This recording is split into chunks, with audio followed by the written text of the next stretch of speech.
Meet Jonathan Bird, one of the world's top underwater nature cinematographers. Traveling the world on assignment for all the major networks, he is an Emmy Award-winning authority on the underwater world. In freshwater or salt, reefs, wrecks, or caves, Jonathan documents the world beneath the waves. Welcome to the Blue World.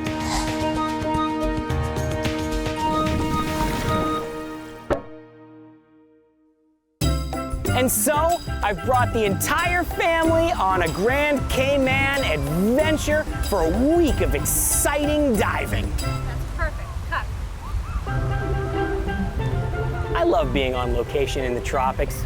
It's fabulous. But it's also nice to know that I've got someone at home holding down the fort and doing the editing.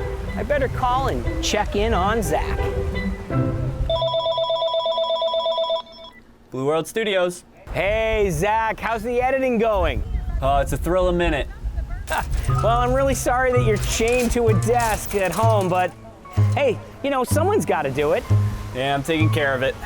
All right, well, I'll see you when I get back. Okay. Later. Bye. One of these days I'll get certified. Hey, Zach, you here? In here. Meet Zach Peterson, also known around the Blue World headquarters as Zach of all trades. We call him that because he has multiple roles. He films above the water in the field, he shoots our aerials, and he's our lead editor back in the office. But the one thing he doesn't do is scuba dive. Blue World has a lot of underwater camera people, and the last thing we need is another diver on the team. But when we were in Grand Cayman recently, Zach got to try scuba diving with a Discover Scuba class. This is a scuba diving mini class where you can try it out and decide if you like it before you commit to taking the whole course. You do a little bit in the pool and then go for a supervised ocean dive.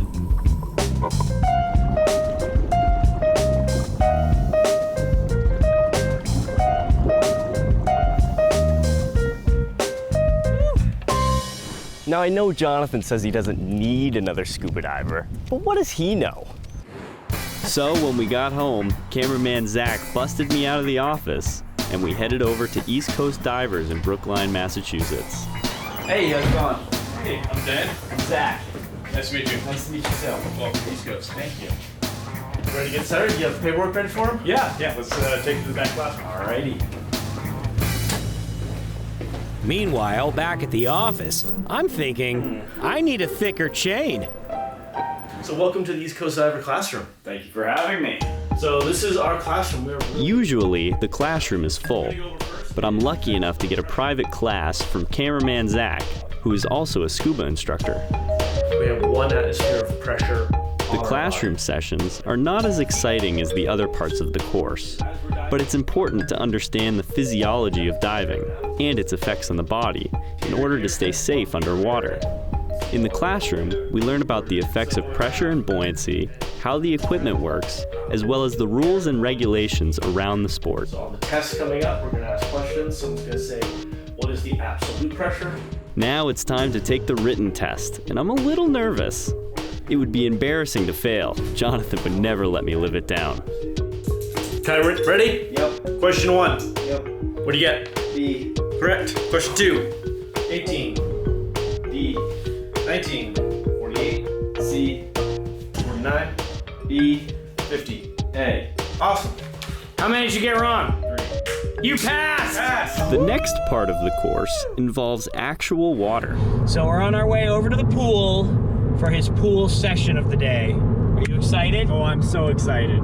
It's gonna be good. So today I'm gonna be cameraman, not host. The pool session starts with a swim test.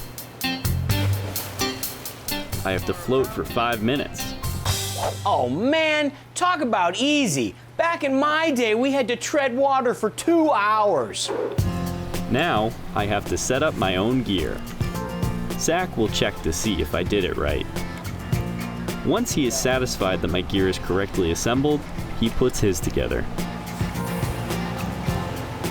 We help each other get our tanks on, and that's when I learn it's always better to be last so you aren't lifting a tank while you are wearing one. The giant stride entry is the most common way to jump off a boat or a dock, but you need to be sure to step far enough out so that you don't hit your tank. So we practice. Very nice.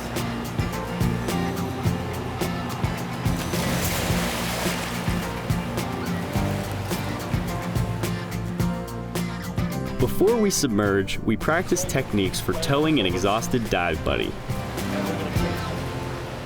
If I need to, I can get away from you very quickly. Finally, it's time to breathe underwater.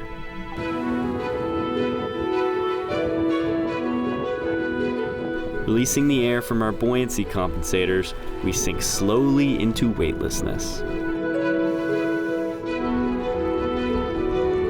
For most divers, this is the first time that they ever get to experience breathing underwater, so we spend a few minutes just having fun and getting the hang of it.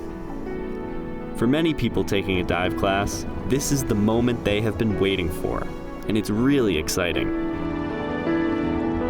But after a while, it's time to get down to business. Diving in the ocean, it's easy to get your mask kicked off by accident, so it's important to learn how to put it back on without a panic. It's easy. Just replace the mask, tilt your head back, and blow through your nose to fill it back up with air. Scuba divers have their own type of sign language for communicating things like tank pressure and decompression time. I have to demonstrate that I know how to do it.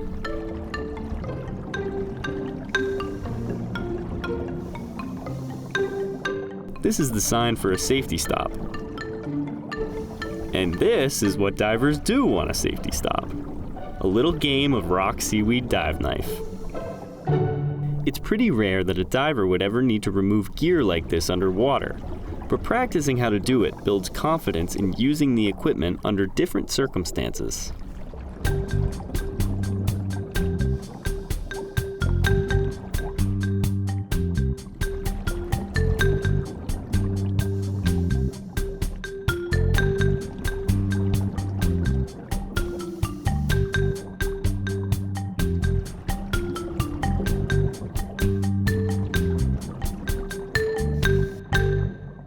Zach has a whole checklist of skills that I have to practice and demonstrate.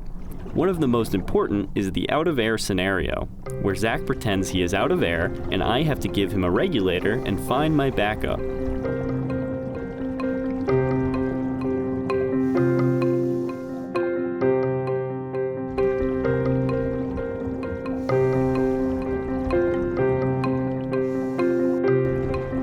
Check out the dugong roll, critical move. After a couple of fun hours in the pool, I'm all finished with my pool portion of the course.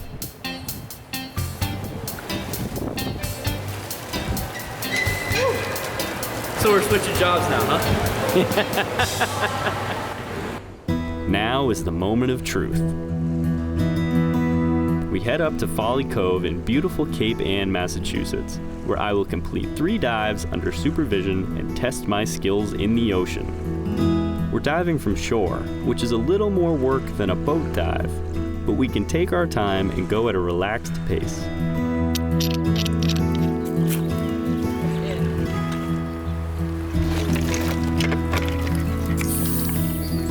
Zach has many dives here in Folly Cove, so he gives me a rundown on the layout. Then we'll hang a left. We'll have you navigate. We'll swim up. We can have you take a compass heading as well. You actually use your compass. The water is chilly, but the air is hot. Once we put on our warm suits, we need to get in the water quickly or we'll overheat.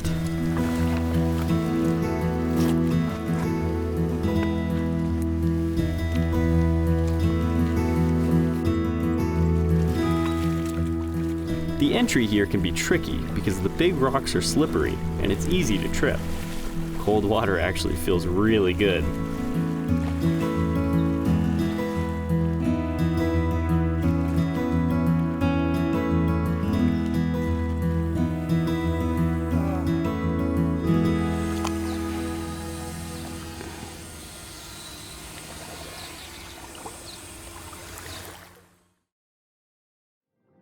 On the bottom, the visibility is not as good as in the pool.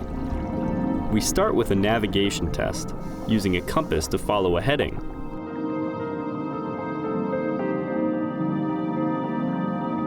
Next, I have to recover a lost regulator.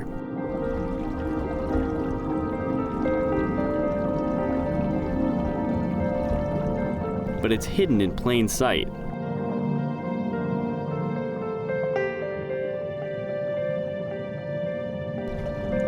So, I try again.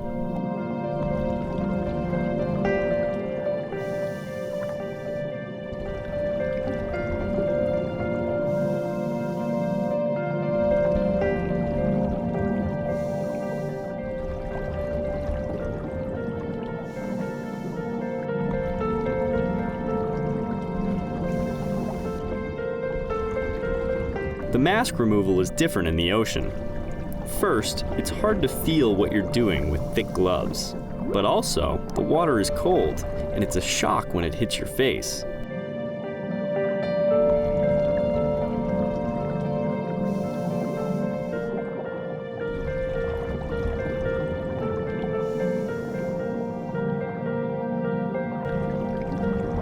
After completing my skills, I can spend some time exploring. And even though the visibility is not that good, there's a lot of great stuff to see. A horseshoe crab cruises along the seafloor. I've always wondered why they have a long pointy tail. Now I realize it's not a weapon, it's a tool.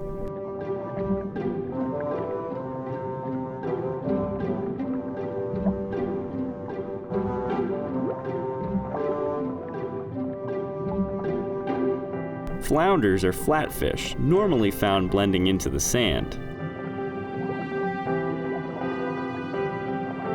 But this guy has found a little spot near some algae and turned red to blend in better. Flounders lay on their sides and have both eyes on one side of the head as an adaptation for life in this habitat.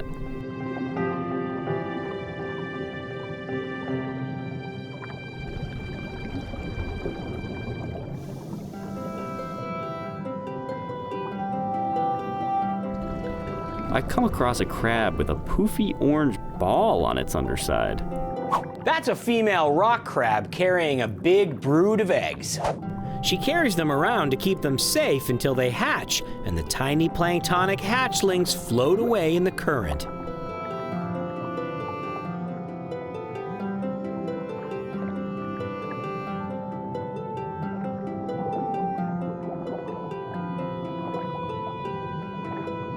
After a whole day of diving Folly Cove, I'm pretty chilly, but I am finished with my scuba class and I'm officially a certified scuba diver.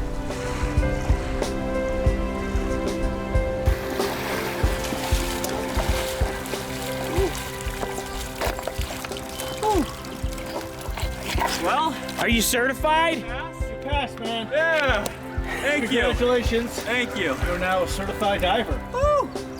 All right. Sorry about your job, Jonathan. Let's go somewhere warm. Let's do it. Learning how to scuba dive is not as difficult as I thought it would be. There are 3 basic parts. You learn the science and the rules in the classroom. Then you learn the skills in the pool. And finally, you put it all together in open water. The whole process can be completed in only a couple of weeks.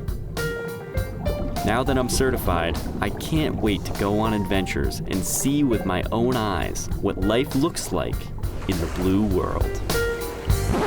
Oh, don't get carried away there, Zach. I think you got to get back to the edit suite now.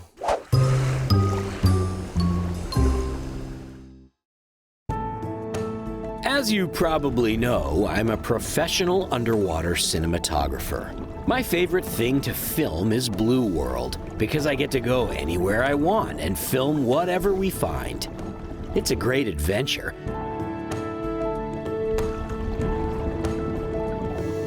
But I work on a lot of other projects. I do freelance underwater work for television and movies. I work on giant screen films for IMAX theaters and even special exhibits for museums. If it's underwater, my team and I can film it.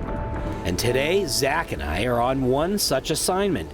We've come to Florida to attempt to shoot a scene for a client featuring a diver and a Goliath grouper to illustrate how large they are. Yes, we've come here for just one single very important shot. Well, I'm down in beautiful sunny Florida, the Sunshine State, because we heard that there's a wreck called the Castor that has a friendly Goliath grouper. So we're gonna go check it out. We head on down to the Boynton Harbor Marina in Boynton Beach, where we'll be boarding the Loggerhead, a local dive charter boat. We start the day in the traditional scuba diver way, schlepping our gear.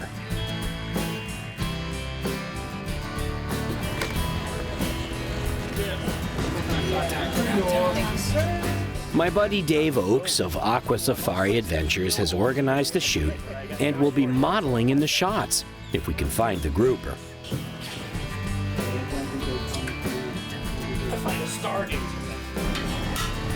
Soon we'll leave the dock and make our way offshore. When we reach the wreck, we're barely more than a mile offshore. Zach and I start suiting up. That suit is so cold. We are ready. Ready to dive. First, Dave is going to help us find the grouper and then do his thing as the fish whisperer.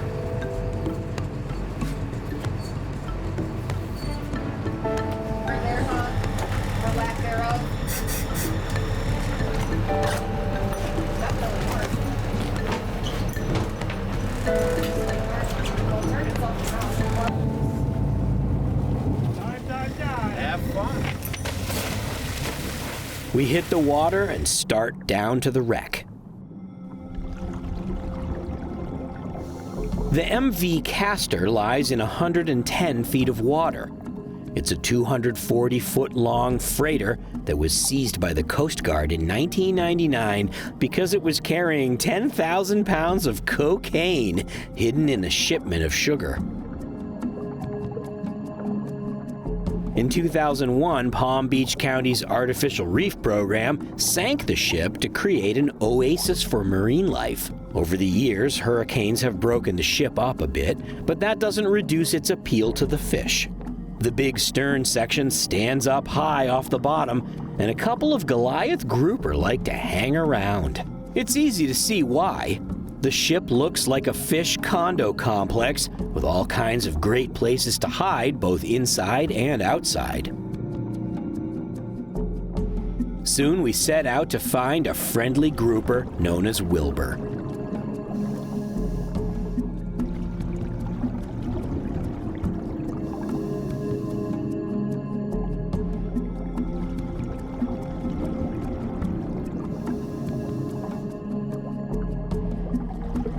Because the ship is at an angle, everything looks a little odd.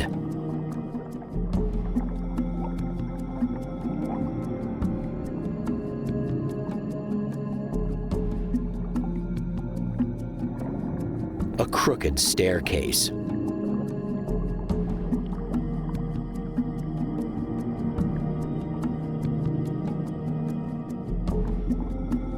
A lopsided air intake. The wreck has grown a lovely coral garden.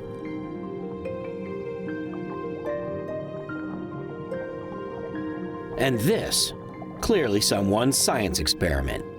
No idea what that is. I take a swim down a long hallway looking for Wilbur. No sign of him. I'm starting to get worried that he isn't home.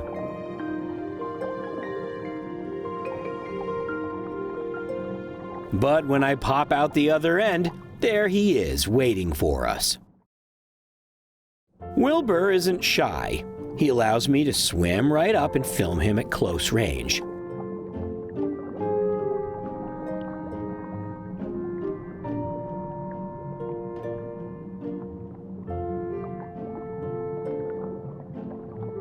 He isn't even bothered by my bright lights. He knows that divers come to visit the wreck all the time and they won't hurt him. Cue the model. Now it's Dave's job to get in the shot for scale, but he notices something disturbing. Wilbur has a hook and a piece of fishing line in his mouth, and he seems to know that Dave will be able to help.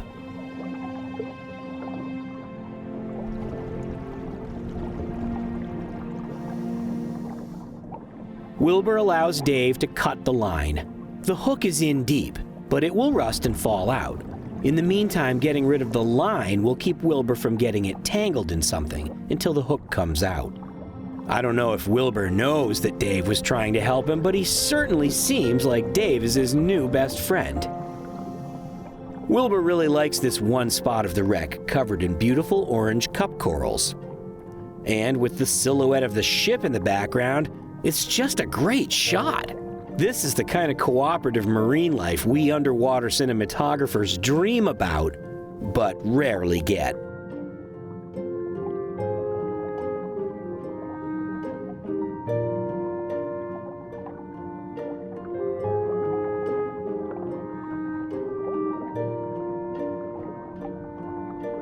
In fact, I think Wilbur's a better model than Dave.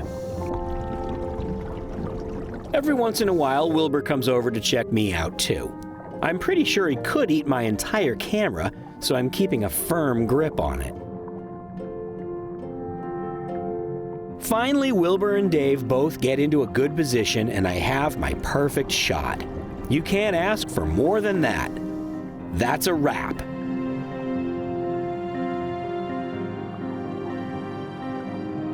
And it's perfect timing because down here at almost 100 feet, we're already into some decompression, so it's time to go. We ascend slowly to our deco stop at 15 feet, where I have 10 minutes of obligated decompression before I can go any shallower. This allows my body to get rid of some of the nitrogen in my blood before I go all the way to the lower pressure at the surface. It's kind of boring just floating here, but at least it's easy. Finally, my dive computer gives me the green light so I can ascend and swim back to the boat. That was fantastic. We found Wilbur, the world's most friendly Goliath grouper, and Dave is like the fish whisperer, and we got a great shot. So it was a wonderful wreck, and it delivered. Being an underwater cinematographer is not always easy. But every once in a while I get lucky with nice weather, nice water conditions, and cooperative marine life. And when that happens, it truly is a great day in the blue world.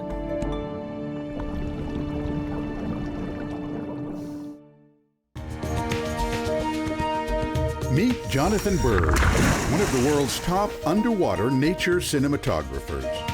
Traveling the world on assignment for all the major networks, he is an Emmy Award-winning authority on the underwater world. In freshwater or salt, reefs, wrecks, or caves, Jonathan documents the world beneath the waves. Welcome to the Blue World.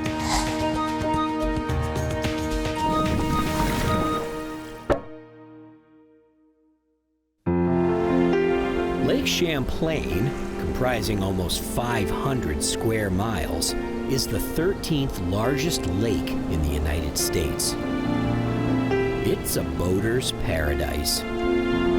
But the lake is large enough that storms have sunk hundreds of vessels over the years, making it a popular scuba diving destination too.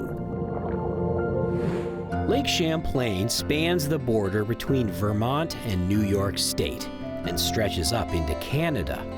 In colonial times, the lake was used as a water highway between the St. Lawrence and Hudson valleys. But because it also provided direct access from British-controlled Canada, it was of strategic importance to colonial America, both to defend borders and for trade. As the area became more settled, a certain type of vessel called a canal schooner became the standard for hauling cargo to the area. Today, I'm heading to beautiful Burlington, Vermont with Zach of all trades, cameraman Zach, and Annalise, our new assistant diver. We arrive at Waterfront Diving Center, the local dive experts. And apparently we're early. It's locked! Eventually, owner Jonathan Eddy lets us in, and we meet our dive master, Sheila Cooley. Nice to meet you. Next, we unpack all our gear.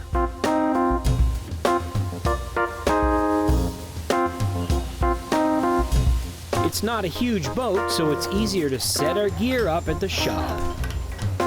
The boat is a few hundred meters away, so we load our gear in the shop truck. And then it's time for a dive briefing on today's adventure. All right, so 2 dives is the plan. So the OJ Walker and the General Butler, these are historical sailing canal barge boats. Then we don our dry suits and walk on down to the boat. Sheila brings the gear.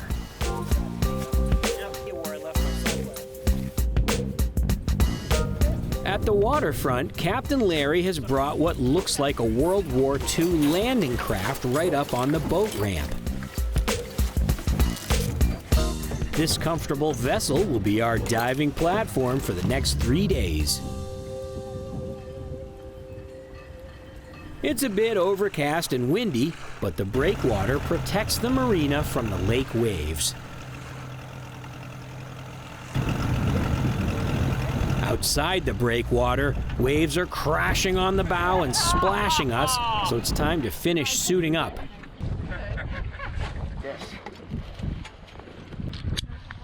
Oh yeah, I'm so fashionable. With the landing craft style front gate down, it's an easy giant stride entry. Or something like that. Like most lakes, Champlain is not exactly known for crystal clear water, but during the summer, the surface is quite warm. It's over 70 degrees, and I'm wondering why I brought a dry suit. But 65 feet down at the mooring, it's quite a bit colder, 45 degrees, and I'm glad for the dry suit. We follow the guideline from the mooring to the wreck of the OJ Walker. The OJ Walker is a historically significant wreck that's part of the Lake Champlain Underwater Historic Preserve. The wreck is covered in zebra mussels. These invasive mollusks coat much of the wreck, including the bow. There's a deadeye on the bow, shimmering in the thermocline.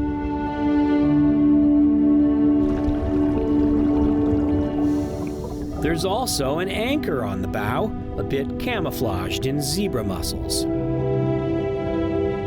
This canal schooner sank during a severe storm in the spring of 1895, so it doesn't look too bad at all for a 125-year-old wooden vessel. The holds are filled with a century's worth of silt.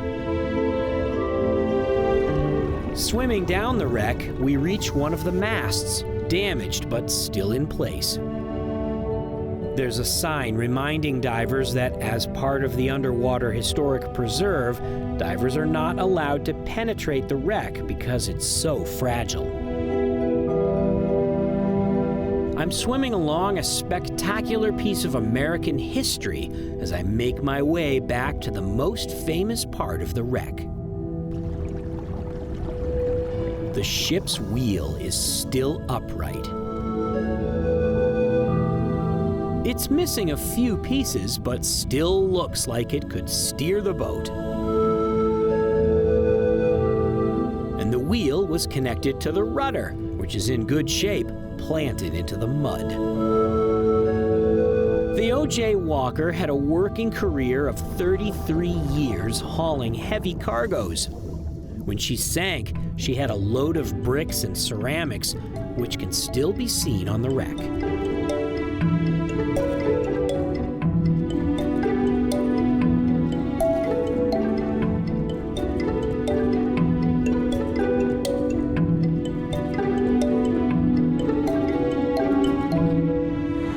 Supplies can be transported by water from New York City all the way to Lake Champlain via a system of locks that connect Champlain to the Hudson River. When a river has a large elevation change, the result is either a waterfall or a section of rapids, neither of which is possible to navigate in a large boat. To get around that, you can build a system of locks, which basically creates an elevator for boats. By controlling the water level in the locks, you can raise boats to sail upstream, or lower them to sail downstream.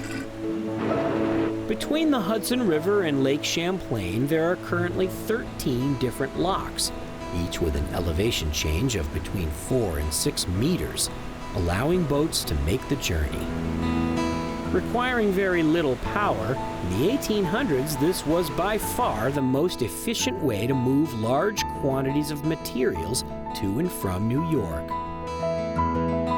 There's a practical limit on how large a lock can be, and that limit dictates the size of the boat. The original lock system was completed in 1823 and enlarged in 1862. It could accommodate boats about 88 feet long and 14 feet wide, so that was how large the canal boats were. At the Lake Champlain Maritime Museum, we check out the Lois McClure, a reproduction of a period canal schooner. Canal schooners were sail-rigged boats that could travel across the lake on wind power, then lower the sails, pull up the centerboard, and go through the locks being towed by horses from shore. Over the years, canal schooners developed a very specific design for this very specific task. And underwater on the wreck, we can see that design clearly. There are windows in the stern. This section of the boat was the crew quarters. Like many canal vessels, it was both a workboat and a home. One of the O.J. Walker's captains lived on board with his family for over 9 years. After a 45-minute dive, it's time to head back to the surface. We ascend slowly and do a safety decompression stop, and it feels good to rise back into the warmth of the surface waters.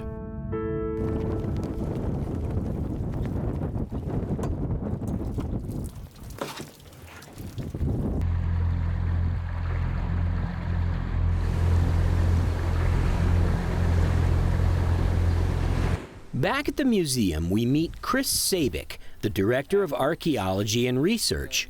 Even though the museum is closed during COVID, we get a private tour.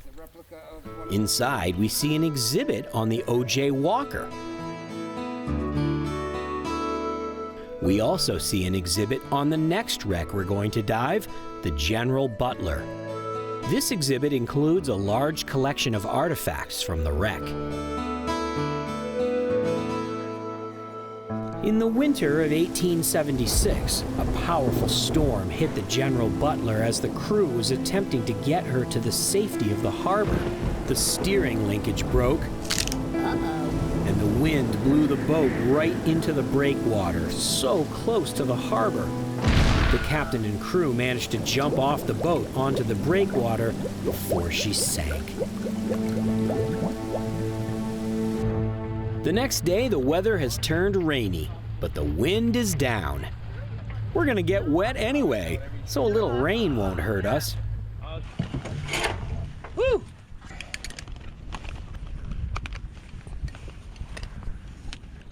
Woo! Yahoo! We sink down the mooring line to only 40 feet because the General Butler is so shallow right off the breakwater. The wreck is also part of the historic preserve. Being so shallow, the zebra mussels are even more numerous in the warm water.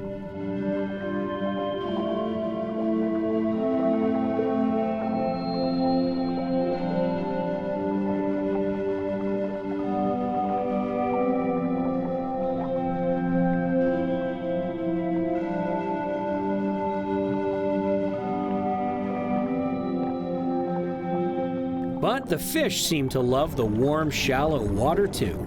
There's a huge school of perch.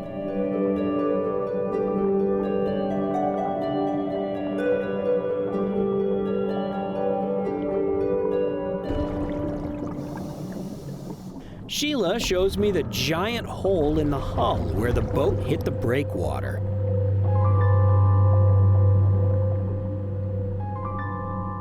As a classic canal schooner, the Butler has the same basic stern design as the O.J. Walker.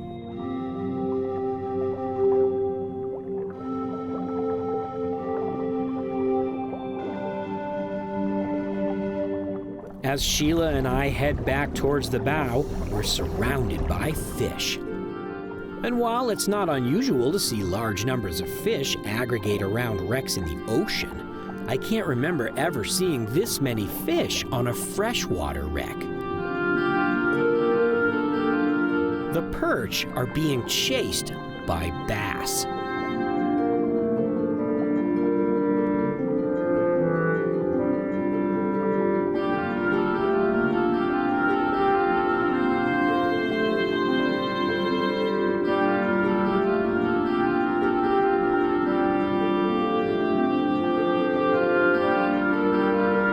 Guys, this is a historical wreck. You're not allowed to go in there.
Finally, Sheila leads us back to the mooring line to head back to the surface.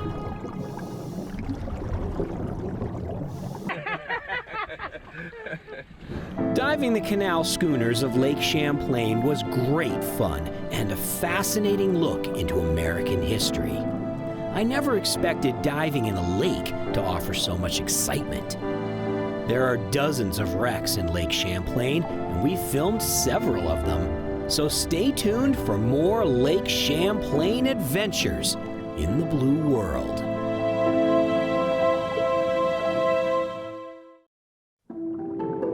The seahorse. It's one of the most mysterious animals in the ocean. Few people have ever seen one in person. And for scuba divers, finding one of these cryptic camouflaged fish on a dive is considered grounds for bragging rights. Seahorses are contained within the subfamily Hippocampini, which loosely translated from ancient Greek means horse-like sea monster. And while they certainly have a horse-like head, monster is a bit of a stretch, considering that most seahorses are only a few inches tall, and the largest one in the world is only a tad over a foot tall. Seahorses are part of a family of fish called Syngnathidae, which means fused jaws. This family of fish includes not only the seahorses, but similar fishes known as pipefish.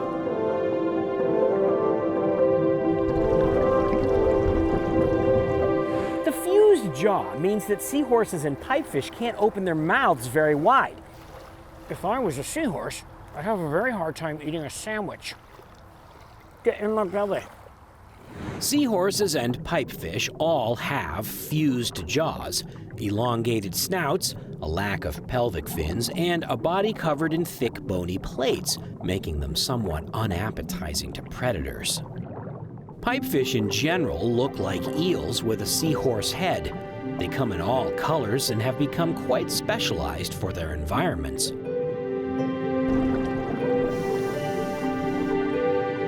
For example, the robust ghost pipefish has evolved to mimic seagrass. It floats within the seagrass undetected until it can grab some prey, like a tiny shrimp or copepod. The ornate ghost pipefish has frilly projections that make it look a little like a feather star. It can camouflage easily among feather stars while waiting for prey. There's even a remarkable pipefish that looks exactly like Halimeda algae. While pipefish tend to be swimmers, seahorses have mostly become adept at not swimming. They have a prehensile tail for hanging on to things and staying very still to avoid detection.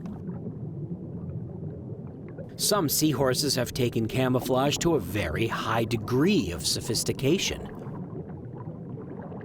The pygmy seahorse, only a centimeter tall, looks just like the sea fan in which it lives.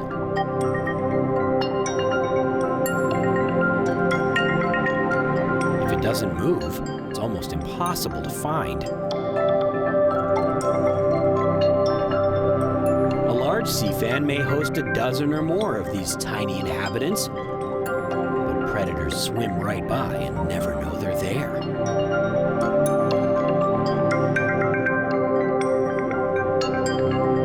In Australia, the leafy sea dragon has made itself almost invisible within seaweed with its stunning camouflage.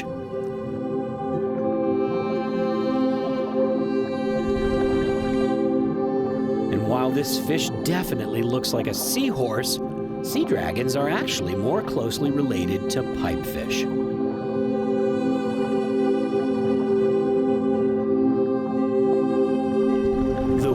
Sea dragon, also found around Australia, definitely looks more like a pipefish than a seahorse.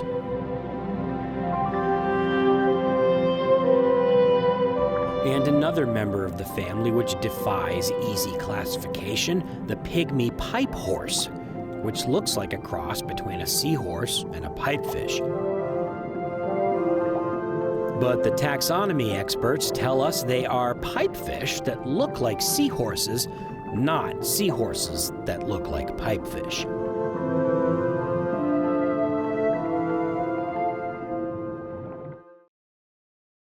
All seahorses and pipefish share one reproductive trait. The males care for the eggs. Most fish just release their eggs into the water and leave their fate to chance.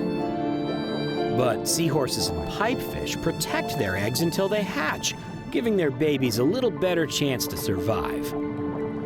Because the female expends a lot of energy making the eggs, it's only fair that the male spends his energy protecting them. Some pipefish males carry their eggs around on their body until they hatch. But other pipefish and the seahorses actually have a little pouch, like a kangaroo, where the eggs stay safe until they hatch. When they start hatching, it must tickle, because the proud father immediately pushes them out into the world. At this point, the babies are on their own. No parental care or college tuition. Because seahorses and pipefish can't open their mouths very wide, they feed in a special manner called pivot feeding, where the seahorse snaps its head quickly, forming a small vacuum in the mouth which sucks in the prey. Occasionally, a seahorse might literally bite off more than it can chew.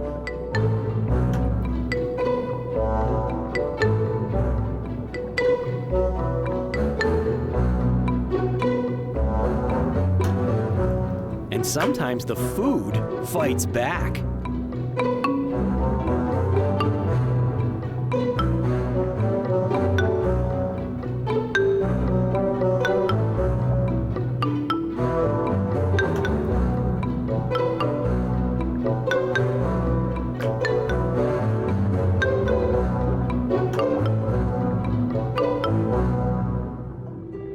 While seahorses and pipefish are mostly found in tropical oceans, a few species can be found in cooler, temperate waters.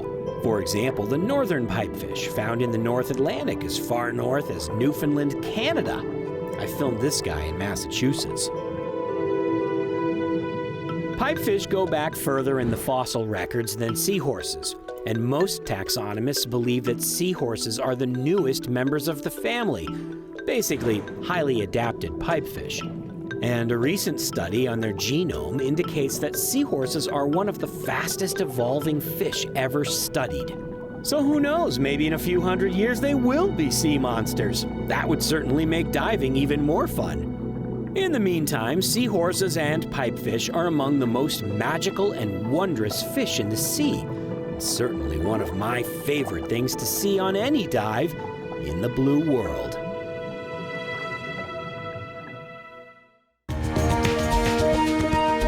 Meet Jonathan Bird, one of the world's top underwater nature cinematographers. Traveling the world on assignment for all the major networks, he is an Emmy Award-winning authority on the underwater world. In freshwater or salt, reefs, wrecks, or caves, Jonathan documents the world beneath the waves. Welcome to the Blue World.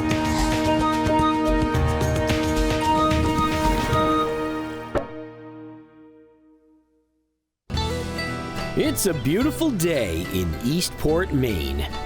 This small, scenic city on the New England coast is located on Passamaquoddy Bay, as far north as you can go on the coast of Maine before you hit Canada. Eastport's my favorite place to be in the summer, with perfect down east weather. Passamaquoddy Bay is an inlet off the Bay of Fundy, world-renowned for its extreme tides. With a tidal range of more than 20 feet, water really moves in and out of the bay at speeds exceeding 10 knots, creating turbulence visible from the air. We've done segments here before, but I wanted to introduce Zach of all trades to Gene, the world-famous wolffish. Are you excited? Oh, I'm so excited. Do you think you're gonna be able to stay warm in this Arctic water? Are you kidding me? I have my Snyder suit. I can do anything. Let's go.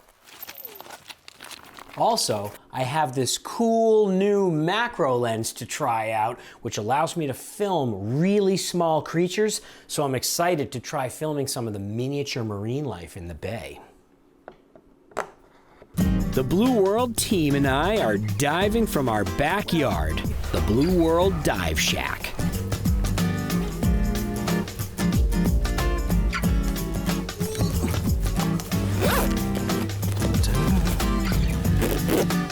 Because of the strong tides, we can only dive during a short period of time when the tide changes and the water is slack. Slack lasts about an hour, so our timing has to be perfect.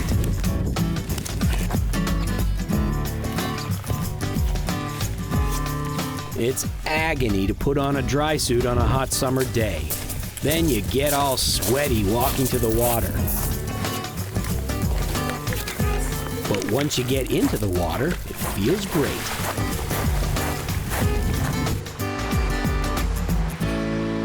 Sinking down, we are disappointed to discover bad visibility. Like, really bad. The water is never particularly clear here, but this is something else altogether.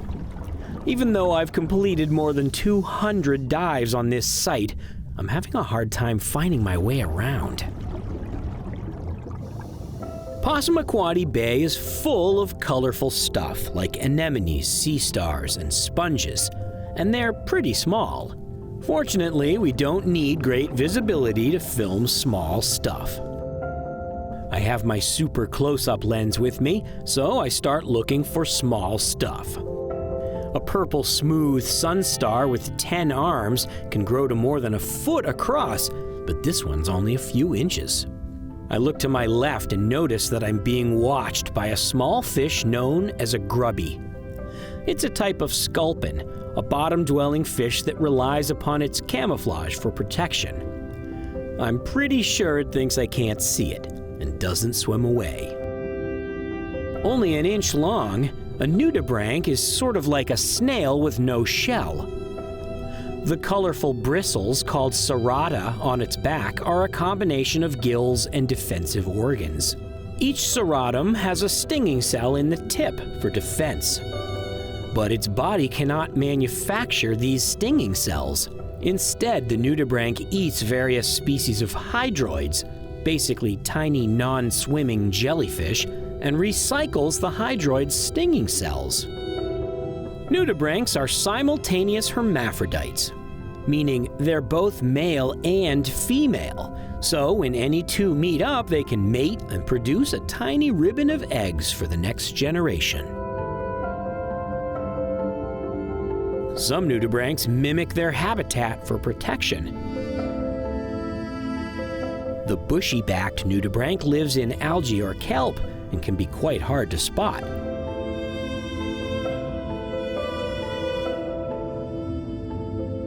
Just below the low tide line, I come across a green crab. Although this crab is quite common throughout New England waters, it's actually a foreign invader. Originating in the waters of the northeast Atlantic around Europe, this sneaky little crab has spread around the world, mostly because its planktonic larvae get a free ride in the ballast water of ships. They like to eat baby clams, mussels, and scallops, which means they're not particularly welcome in Maine, where scallops are big business. Fortunately, lots of animals like to eat green crabs.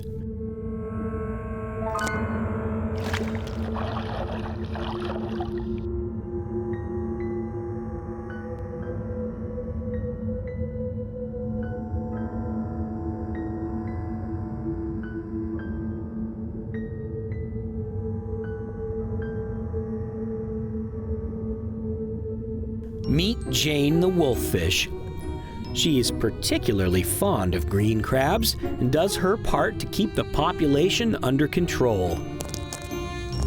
Jane and Bob are two of our local wolffish. They live together in a big den under a rock. We named them after our neighbors because they're such a cute couple. We're not sure what Bob likes to eat, but Jane keeps an eye peeled for crabs. A crab shell is no match for these teeth.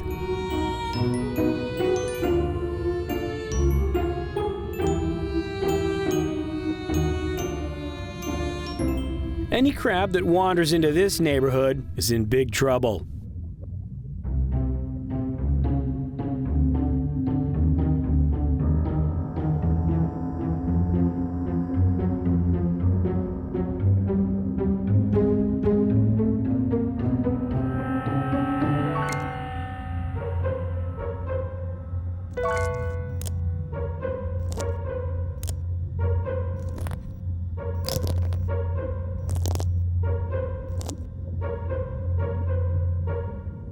Jane would probably eat a decorator crab too, but she never sees any.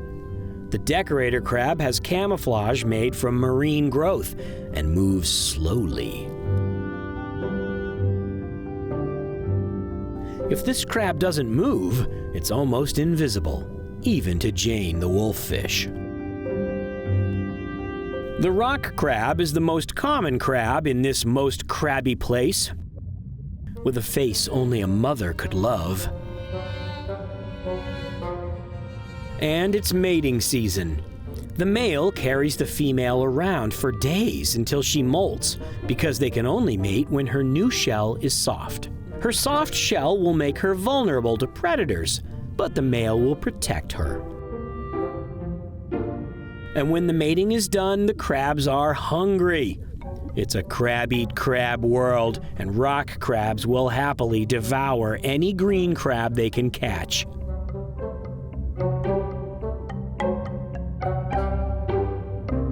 This crab has nothing to fear, though. Hermit crabs live in recycled snail shells, making them very tough. It's like living in a portable bunker. They feed with busy mouth parts on tiny invertebrates and detritus.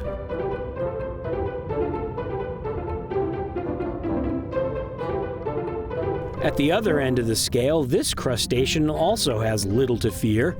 The American lobster is the king of the local crustaceans.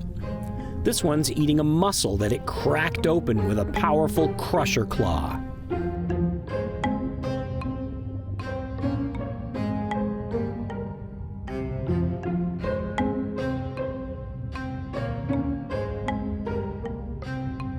It's time to introduce Zach of all trades to Gene, the famous wolffish, so we make our way over to his den. Gene has lived here for more than 20 years, and he's so big that he barely fits through his front door to the huge den within. Christine shows Zach how it's done, coaxing Gene out of his den with a delicious snack.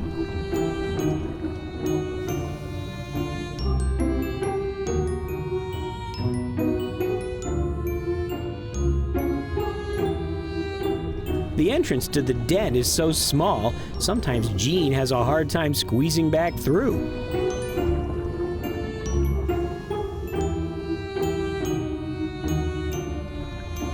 Next, it's Zach's turn.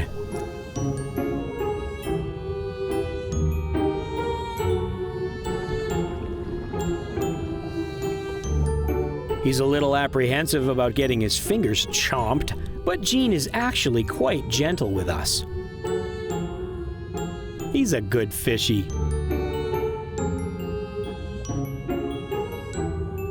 After an hour, the tide has started to turn, and the current is starting to run, so we make our way up to shallower water for a short safety stop.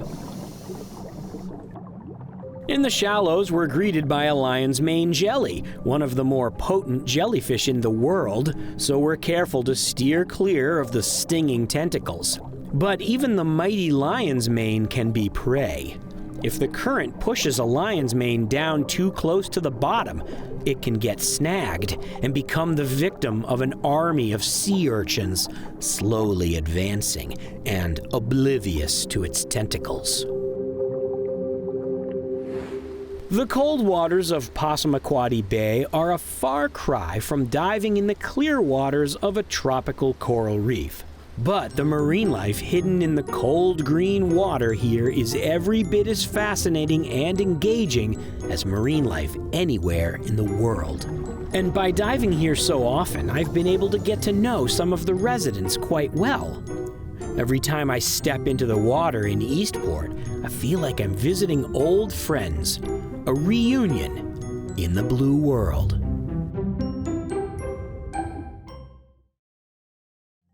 The island of Cozumel, just off the coast of Mexico near Cancun, is known for its crystal clear water. Divers flock to this scuba diving paradise to see healthy reefs and lots of marine life. The splendid toadfish, one of the local marine rock stars, is found around only 2 islands in the world.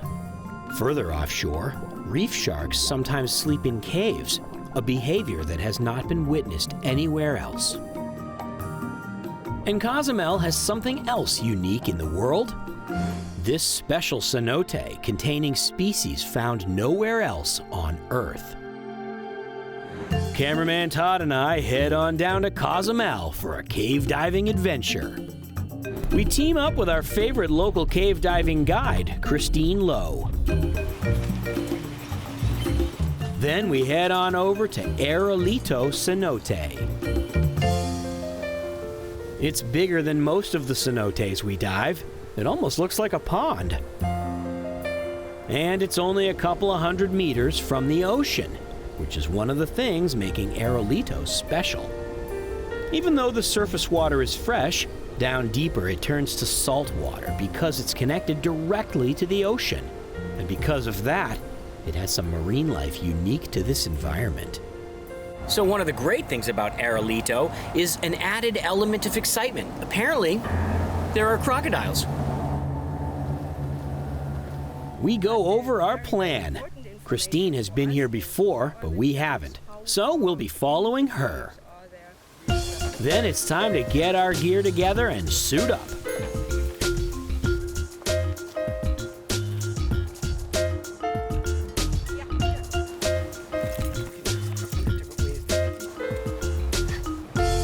Time to get wet.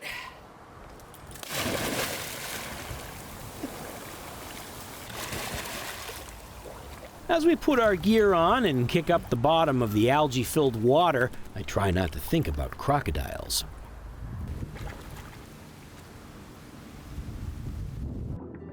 Once we get underwater and swim away from the silt we kicked up, we can see much better and follow Christine into a small cave opening.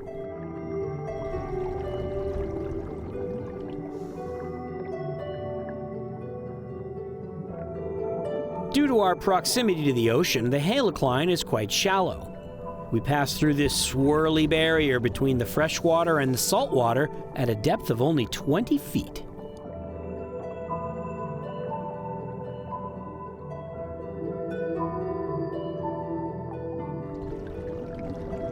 Todd and I follow as Christine runs a reel from the entrance back to the permanent cave line.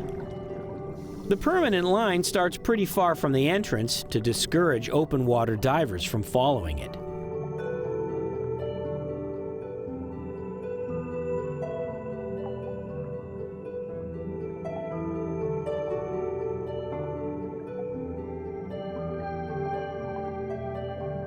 It takes a while, but eventually we find the permanent line and Christine ties in.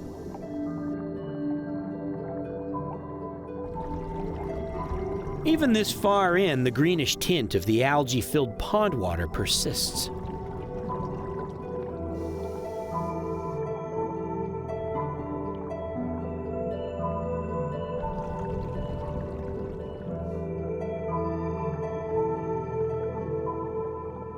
Then we find something spectacular, a cave brittle star.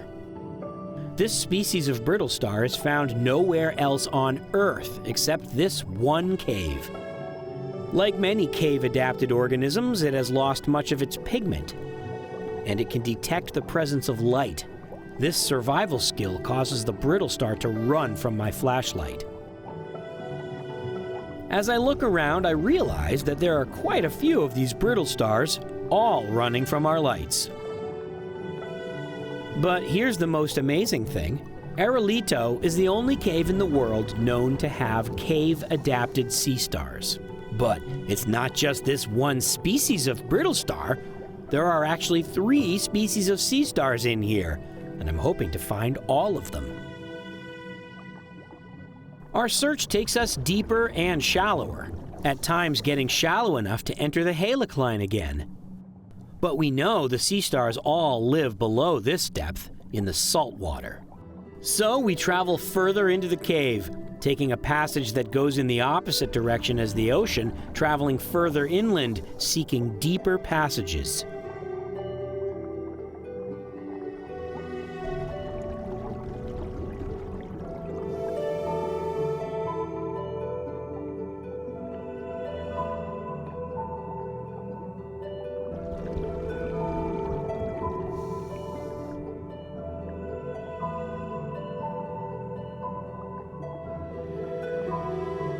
But the cave never gets very deep, and we stay close to the halocline, not the most likely place to find our elusive sea stars.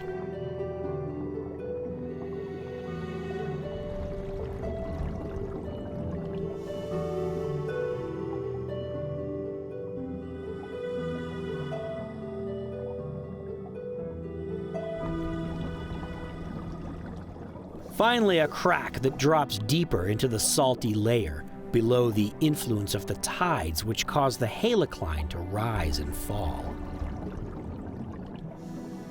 Christine scours the walls of the cave with her light, casting an experienced eye for cave life. And then we swim down another crack even deeper. Now we're really getting into the realm of the unknown.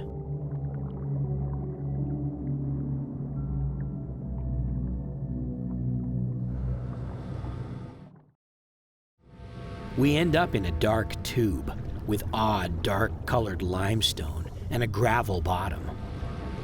There are almost no speleothem formations. It's a spooky place. Soon we start seeing signs of ocean life.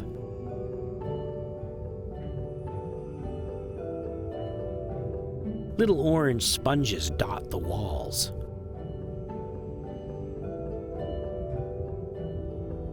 We press on, watching our limited air supply and pushing deeper into the cave.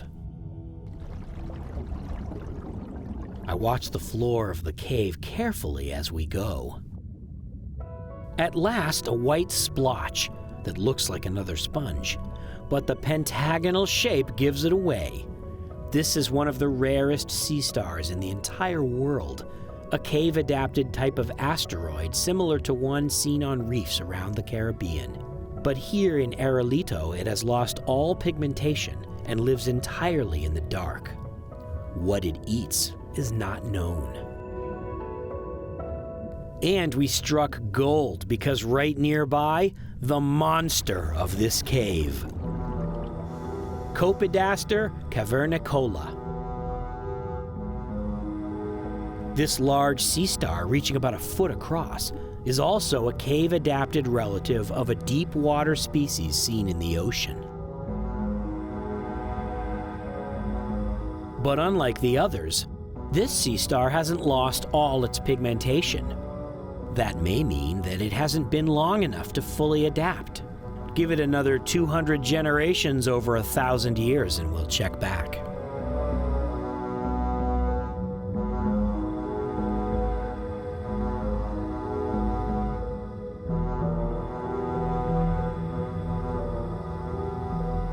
Having found our 3 species of sea stars, we turn and make our long swim back towards the entrance. Plastic line arrows always point the way out, so we know we're going the right way. We pass fields of brittle stars on a sandy section of the cave. There must be something they like to eat in or on the sand.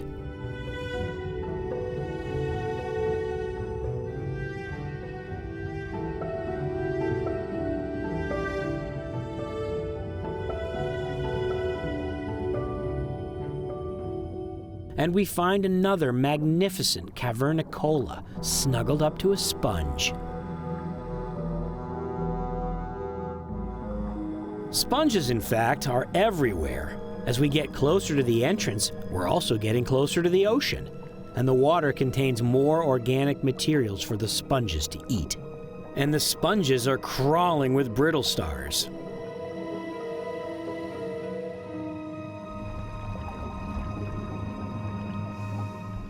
Finally, we make it back to our reel, and Christine unties it from the main line. We're back to the cavern zone where we can see sunlight streaming in. After a few minutes doing a safety stop, we can head back up into the sunlight, keeping an eye peeled for crocs, of course.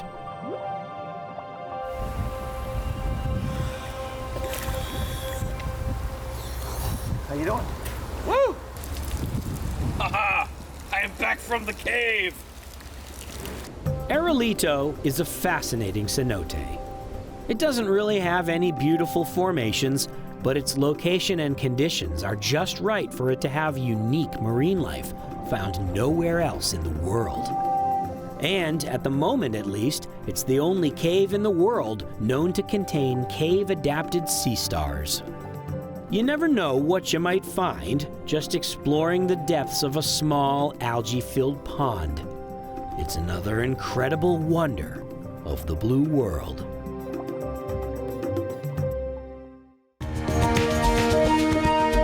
Meet Jonathan Bird, one of the world's top underwater nature cinematographers.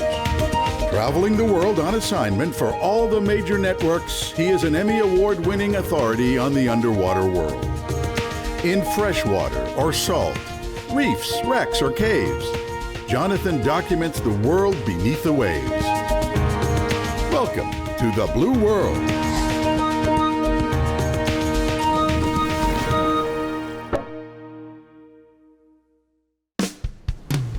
I'm heading to beautiful Burlington, Vermont on the shores of Lake Champlain. The Zacks and I, along with our new assistant diver Annalise, are going to explore some deep shipwrecks. Lake Lake Champlain is located on the border between Vermont and New York State.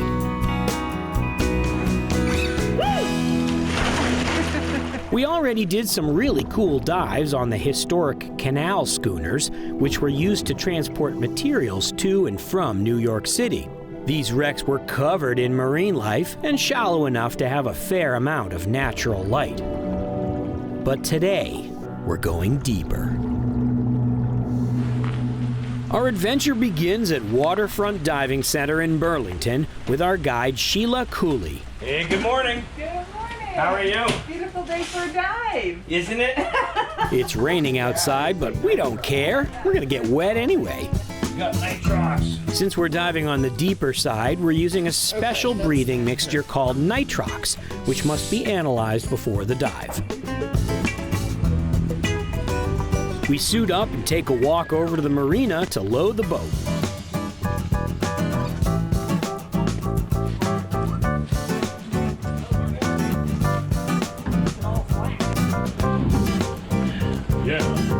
Captain Larry has his funky landing craft dive boat ready to go. And Sheila's ready too.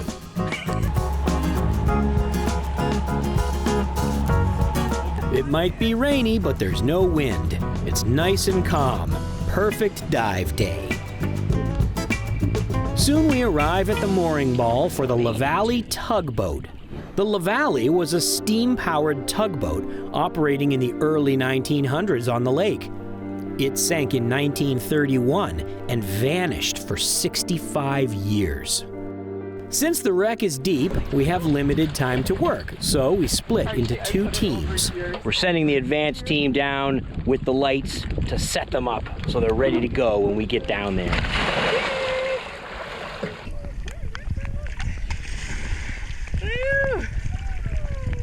Cameraman Zach and I follow about 5 minutes later. We follow the mooring line into the cold darkness of 100 feet.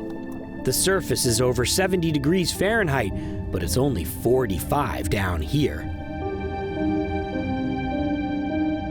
LaValle is part of the Lake Champlain Underwater Historic Preserve, so we cannot go inside the shipwreck.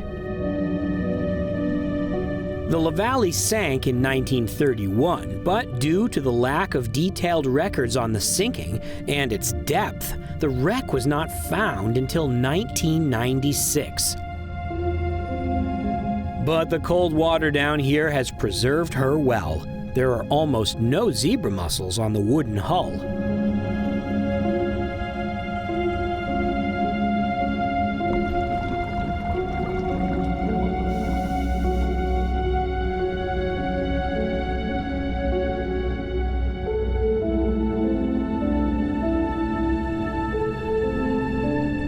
The helm is in pretty good shape, but the wheelhouse that it was in has been blown clean off, either by air pressure as the ship sank or by an explosion.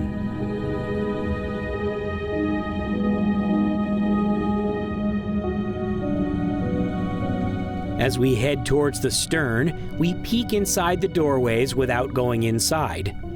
This looks like a bunk room.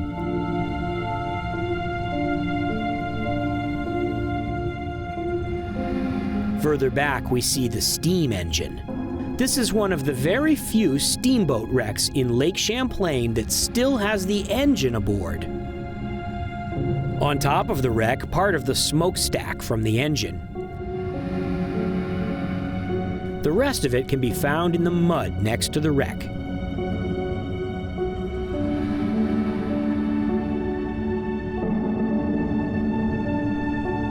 There's a huge cleat for tying up other boats to be tugged. And down on the bottom, the prop and rudder, half buried in muck.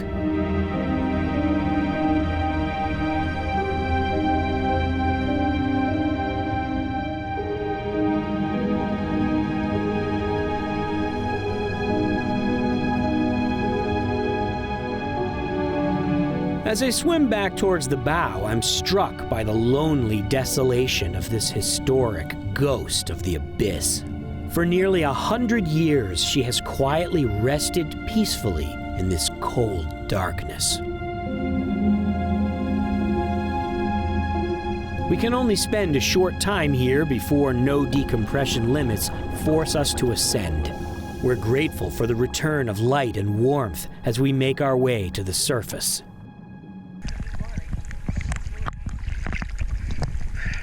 You want to talk about some spooky Scooby-Doo stuff right there.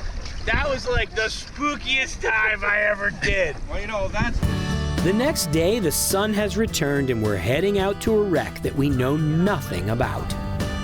Captain Larry found this wreck, and he's the only one who knows where it is. There's no mooring on it, so we have to place our own marker. It's very technical here.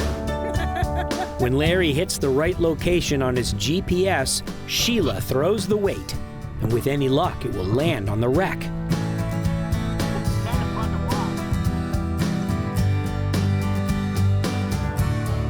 Hopefully we bullseyed the wreck. And there's no way to know without going down to look.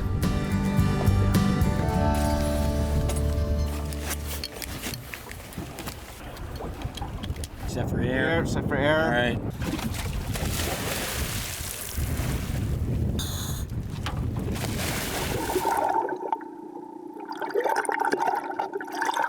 We drop down through the thermocline into the cold water below. And wouldn't you know it, the marker landed right smack dab in the middle of the wreck. Sheila leads the way. All we know about this wreck is that it's a wooden barge that caught fire and sank. We don't know the name of the barge or the year it sank.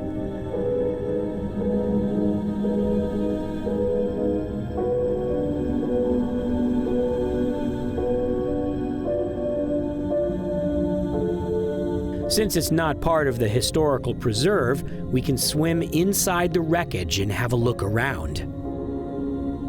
We need to be really careful because the visibility is not good at all.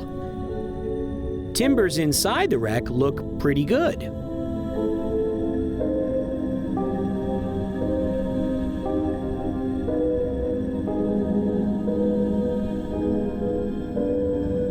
But the fire really did a number on the deck planks.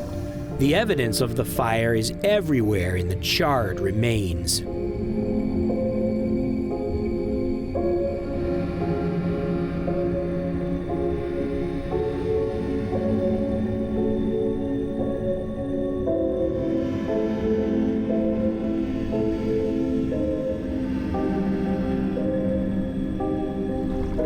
The wreck is strung with fishing line from snagged hooks, which is how the wreck was discovered.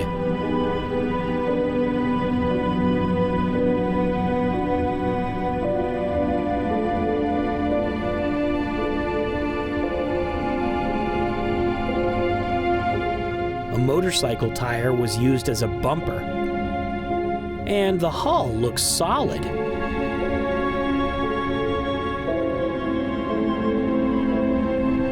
The darkness, depth, and cold water combined with murky visibility make this wreck super spooky.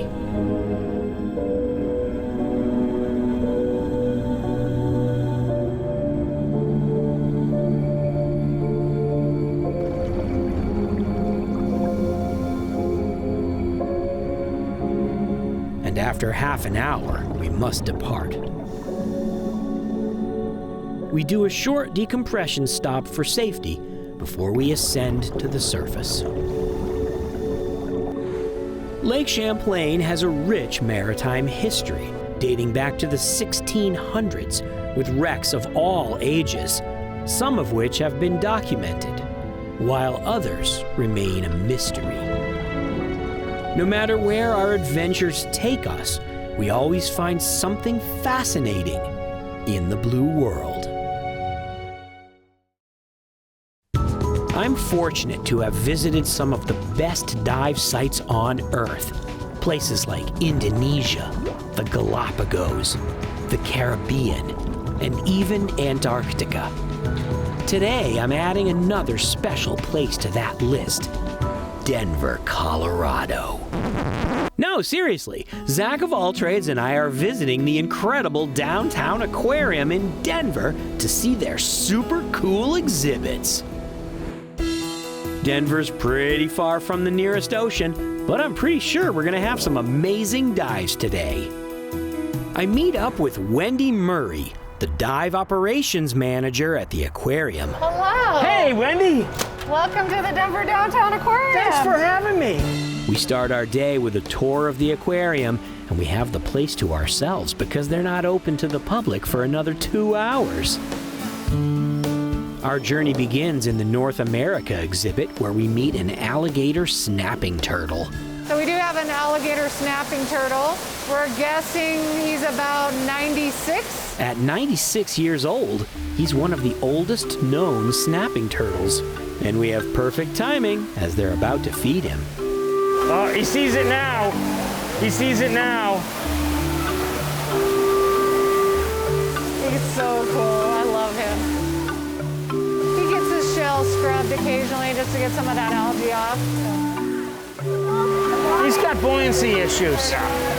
He needs a BC. There he goes. The weird thing is, they haven't named him. They have a number of exhibits containing freshwater fish of North America, like trout, salmon, and even sturgeon, and a parrot. This is Molly. Hi, Molly. She is very verbal. Molly's very verbal.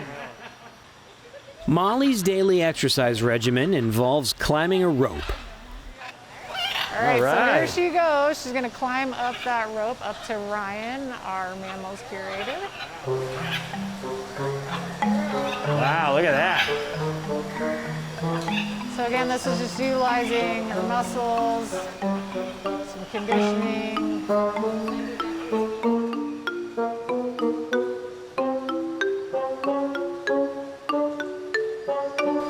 Yay! Soon we arrive at the rainforest exhibit, where they have lots of exotic tropical fish, like the archer fish. So Oh, we have God. archer fish. Have you seen an archer fish spit? Oh, no. Okay, they're really cool. So Lori's gonna show you what to do, and then you're gonna do it after. So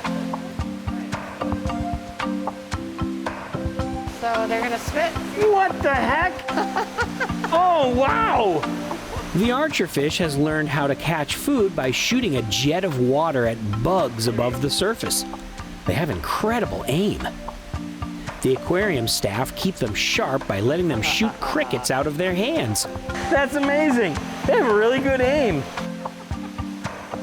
We pass some other great exhibits, but I'm looking for something big enough to swim in.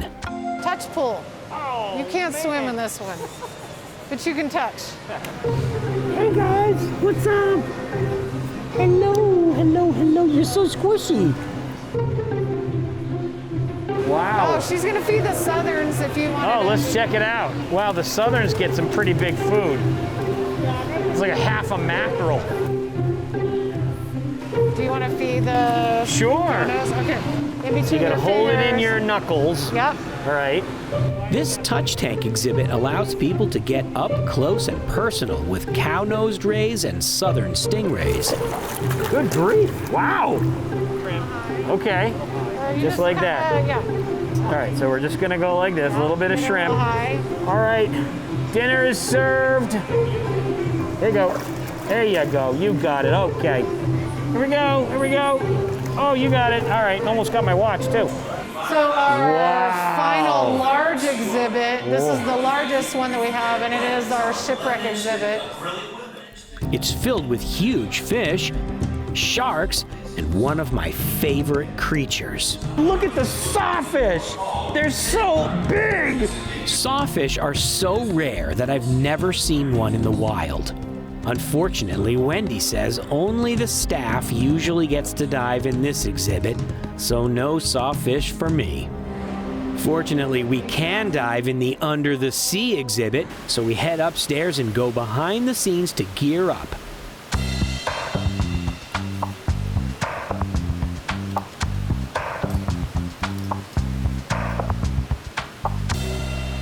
These exhibits have tropical fish, so the water is warm.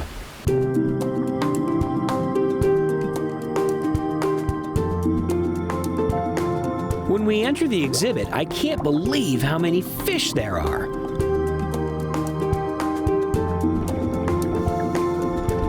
Wendy takes us on a tour, and now that the aquarium is open for the day, we have an audience. A green moray is used to the camera and doesn't mind my attention at all.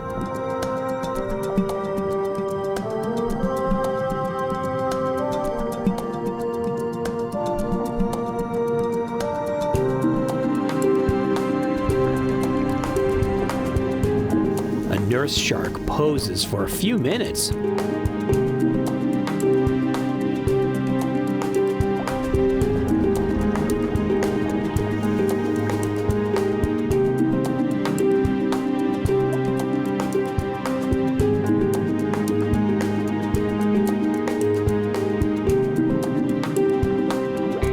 Nearby, another animal I've never seen in the wild.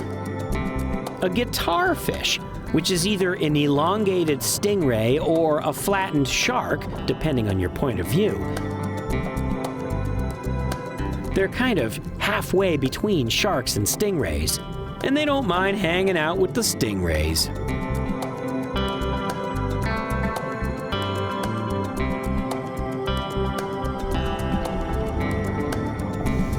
I make my way to the other side of the exhibit and find two different species of morays hanging out behind a sign.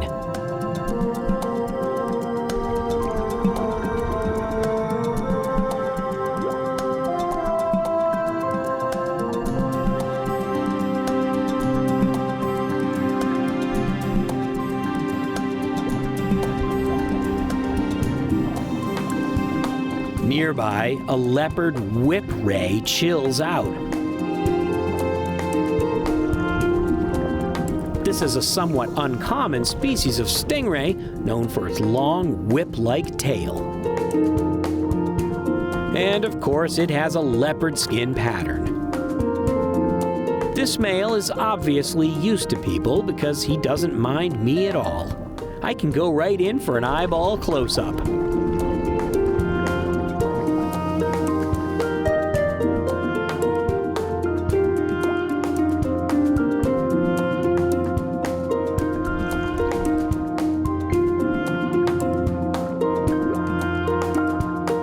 That was an amazing dive with so many cool things to see. I loved it. After the dive, Wendy takes us over to the top of the shipwreck exhibit, which is much larger.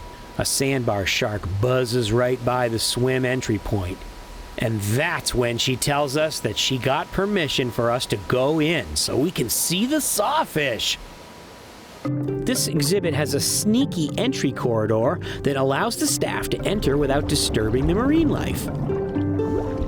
We sneak around and find a nice spot to settle down and watch the action.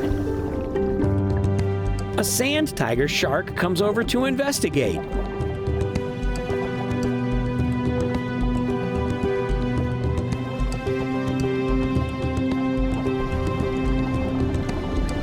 And right in front of me, a huge sawfish.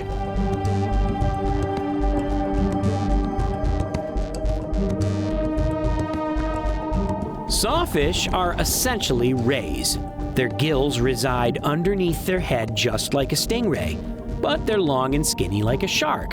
So they're actually a lot like a guitar fish. But their distinguishing feature is the long rostrum with teeth arranged in a saw pattern. The sawfish swings its saw back and forth in the sand to catch fish. It's a super effective hunting technique.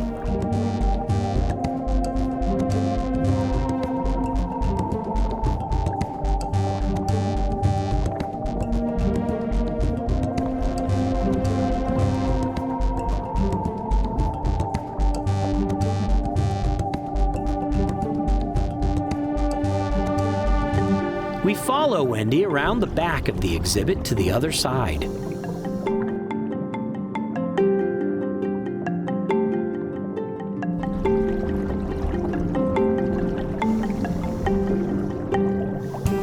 over here we have a good view of the whole place.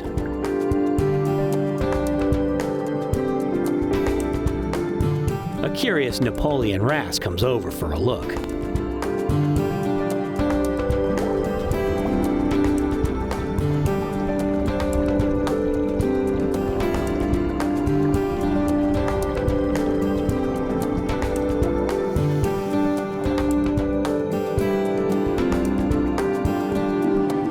The sand tiger sharks are curious too. Lots of aquariums have sand tigers because they're the perfect shark. They look mean and toothy, but they're actually very mellow, and they won't eat the other fish in the exhibit as long as they're kept well fed.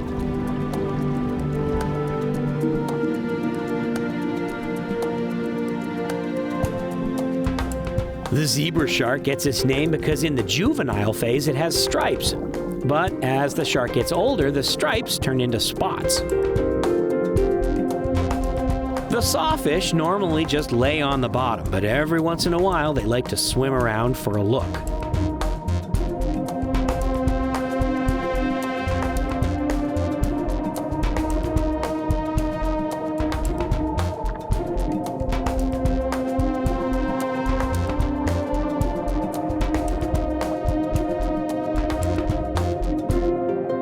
Soon it's time to leave, so Wendy takes us back to the entrance.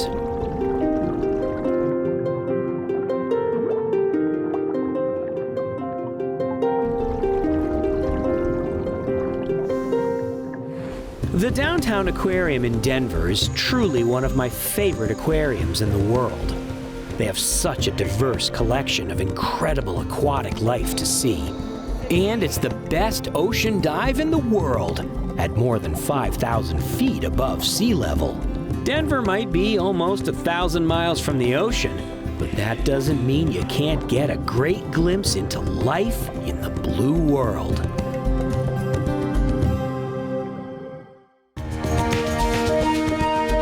Meet Jonathan Bird, one of the world's top underwater nature cinematographers. Traveling the world on assignment for all the major networks, he is an Emmy Award-winning authority on the underwater world. In freshwater or salt, reefs, wrecks, or caves, Jonathan documents the world beneath the waves. Welcome to the Blue World.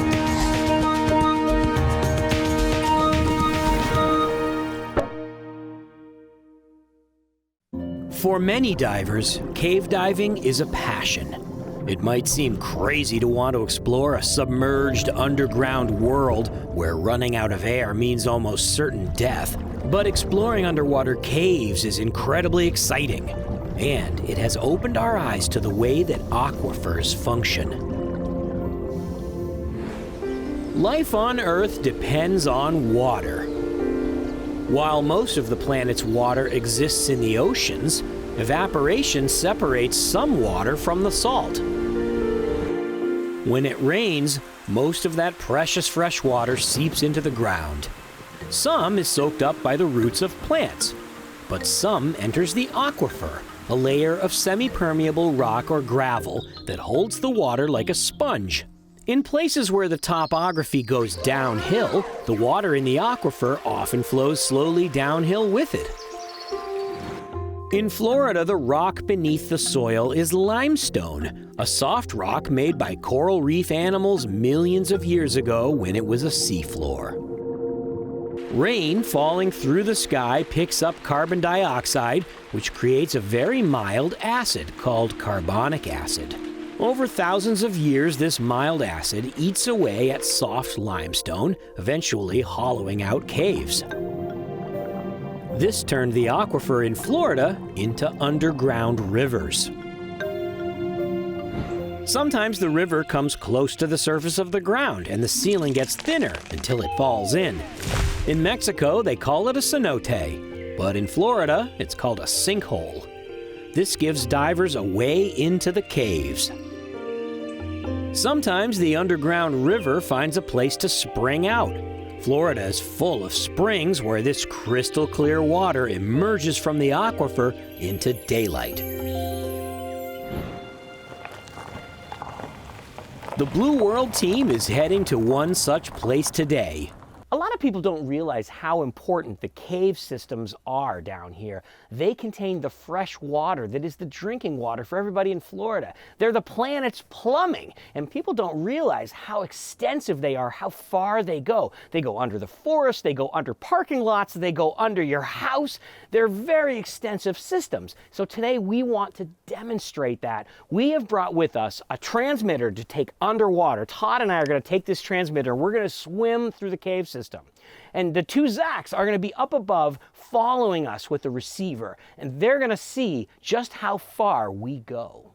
We've come to West Skiles Peacock Springs State Park in Florida, home to one of the most popular cave dives in the world. The Peacock Springs system spans more than 6 miles of surveyed underwater passages. Todd and I are ready for a long day of exploration. And cave diving always starts out with lugging the gear. Man, these are heavy.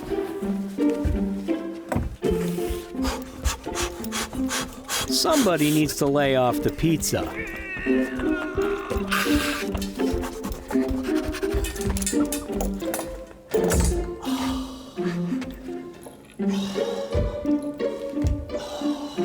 I'm pretty sure he's gonna get an Academy Award someday. All right, good to go.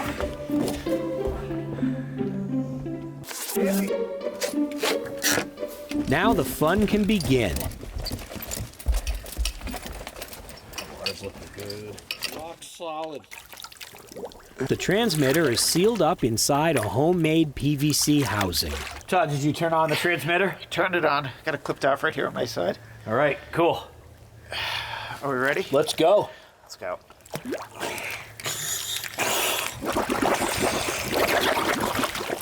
We sink down into the cavern zone.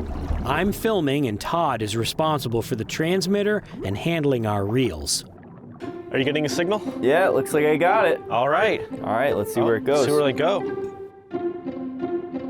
Oh, I lost it. Lost them? Oh, there it is, there it is.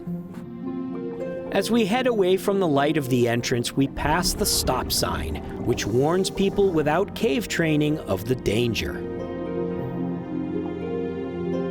30 feet above us, the Zachs are following our journey with the receiver. Think they have this much underbrush down there? Probably not. It's probably a smooth trip for them.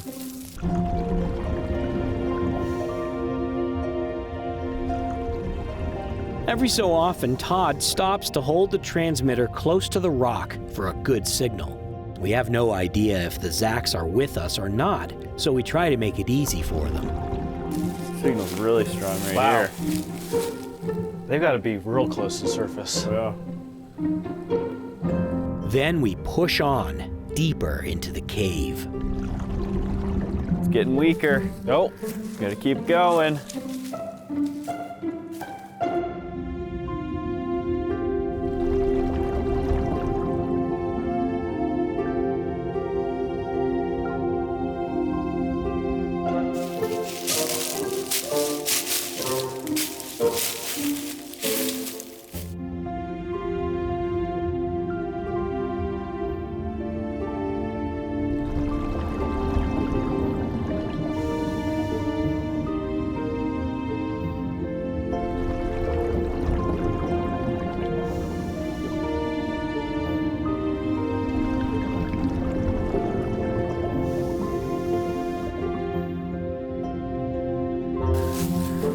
Ooh, the signal's getting really strong now. You must be pretty close to They must be really close. Yeah.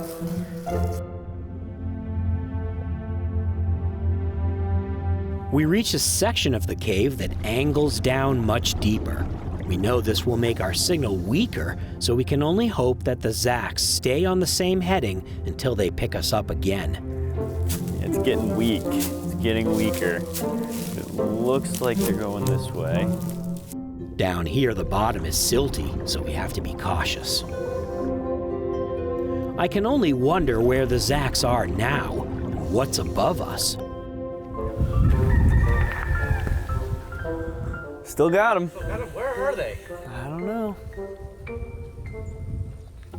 Todd tries the ceiling trick again, hoping it will work through 60 feet of rock.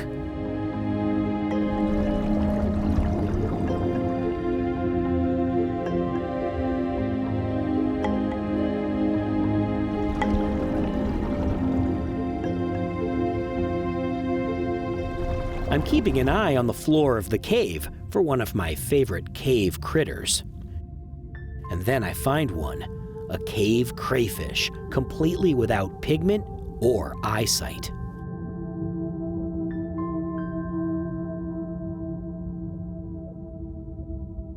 As we continue, the Zacks are crossing a tree farm. And the cave has gone weirdly circular.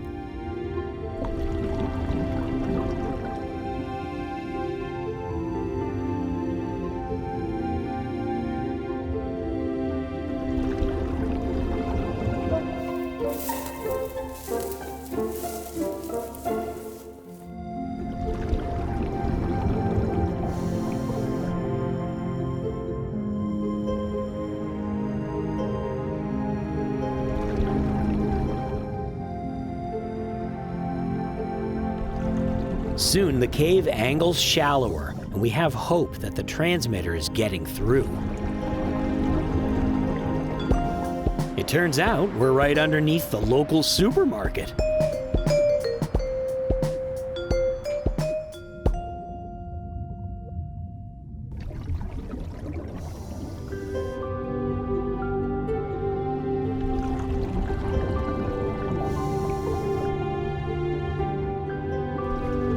We can't talk, but fortunately Todd and I are good at diver sign language.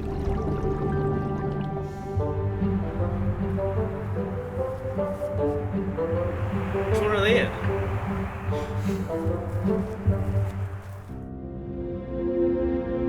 I'm noticing that in this section the water's a little murky. It turns out we're right under a cow pasture, and this is no coincidence. That way. Eventually, we turn and head back to the cave entrance.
Wow, what a dive. That was great. I think we got pretty far. Yeah, we went really far. I can't wait to see what those guys came up with up here. Our journey has taken us all over town, beneath roads, beneath a parking lot, and most of all, beneath farmland. While farming is obviously extremely important to our food supply, there can be serious side effects from farming or ranching above the aquifer. A cow, for example, generates 10 times the waste of a human. So 100 cows in a field generates as much as 1,000 people. And all that waste just sitting in a field gets washed into the ground when it rains. Pesticides and fertilizer on crops do the same thing. All this contamination ends up seeping down into the aquifer. And guess what else is in the aquifer? Everyone's drinking water supply. We're contaminating our own wells.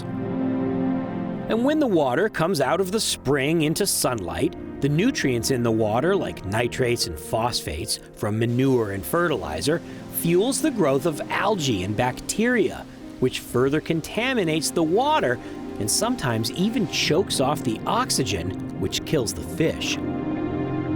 Legendary cave explorer and filmmaker Wes Skiles was one of the first people to sound the alarm. He used his extensive knowledge of the aquifer, gained by years of diving into these caves, to help government agencies understand what was happening and pass legislation to reduce pollution in the aquifer, so we all could have safe drinking water. So yes, cave divers can be pretty useful sometimes. Scuba divers are the most passionate and vocal defenders of the ocean because we're the ones down there seeing what's going on. We can't help but want to protect the places we love.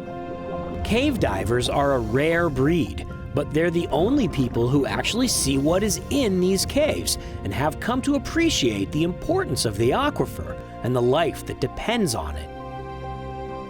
And so cave divers have become powerful advocates for the health of these incredible environments, the underground heart of the blue world.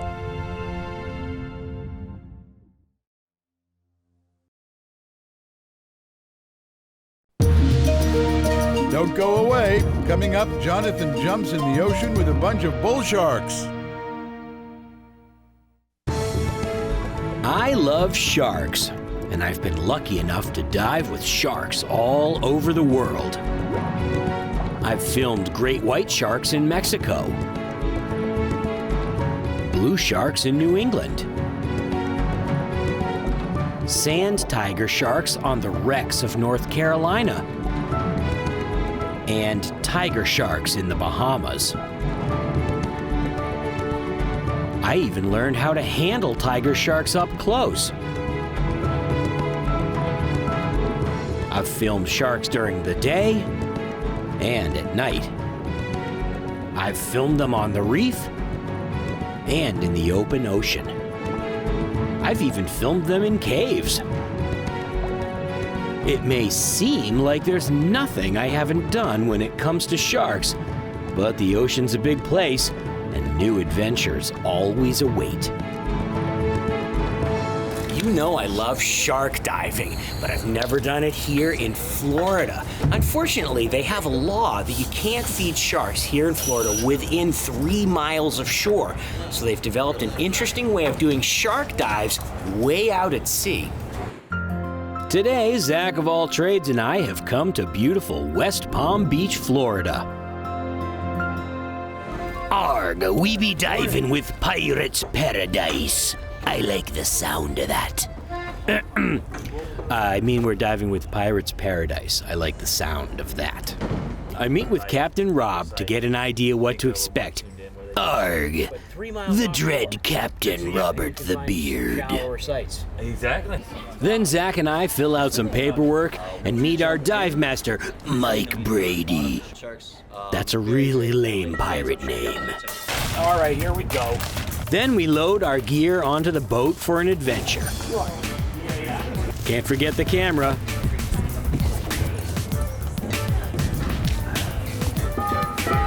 Good morning, I'm Rob. I'm going to be the captain today. Some of the basic safety rules. Pretty good? We have plenty of time to assemble our gear while we travel to the dive site.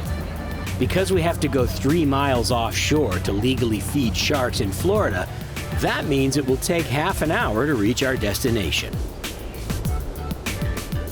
I'm starting a cool new look for divers, sunglasses underwater. Mike says we can expect some bull sharks, a species not commonly seen on shark dives. I sure hope they show up. This far offshore, the bottom is more than 100 feet down, which is too deep for anything but a short visit. So, the trick is to bring the sharks up shallower to us. Mike takes the bait in a milk crate way down to the bottom to get the sharks' attention. Once they're interested, he swims the bait back up to us, waiting at about 50 feet. Arg, that be 15 meters for ye metric people. The first sharks to join us are the lemon sharks. Lemon sharks tend to be homebodies. They find a section of reef to call home and generally don't stray too far from that area. They will come up above the reef because of the chum. When you interact with sharks on the bottom, they can come up from behind or above, but they can't sneak in from below. Here in open water, you have to keep your eyes constantly moving to keep track of sharks in all directions. Lemon sharks have very pointy teeth that look aggressive. The reality is that these teeth are designed for a purpose. Lemon sharks feed mostly on fish. These needle-like teeth help the shark grab and hold small, slippery fish to be swallowed whole. What this means to us as divers is that these sharks would never consider us food. They would not attack anything as large as a person. They're simply not designed to eat food that big. Their teeth just don't cut well, so they can't take bites out of larger prey. These sharks are just looking for a snack, something small they can eat in one bite. Zach of all trades is on his first shark dive, and he looks pretty comfortable to me. I have to admit, I was a little nervous to be diving with sharks for the first time, but once I got down there and I was surrounded by sharks, I realized just how calm and majestic these animals are, and I was no longer afraid. Lemon sharks are considered a social species. They often hang out in small groups, enjoying the company of other lemon sharks. So, when we chum for lemon sharks, more often than not, we get a whole bunch of them, not just one, which of course makes for great fun. The lemon sharks are cool, but we're really hoping to see bull sharks, and so far, they haven't shown up.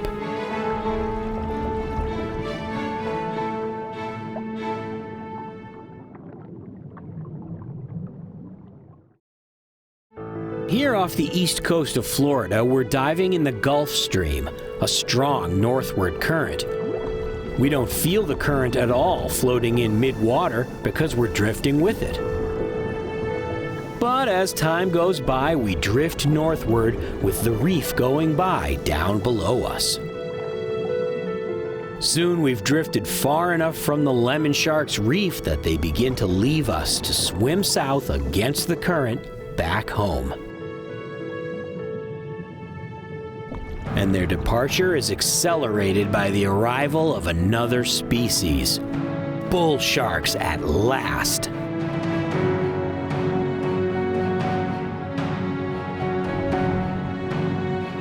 Bull sharks look a lot like plain old reef sharks. It takes a careful look to tell them apart. Bull sharks have a chunkier appearance and a shorter snout. For their length, they're heavier than similar shark species.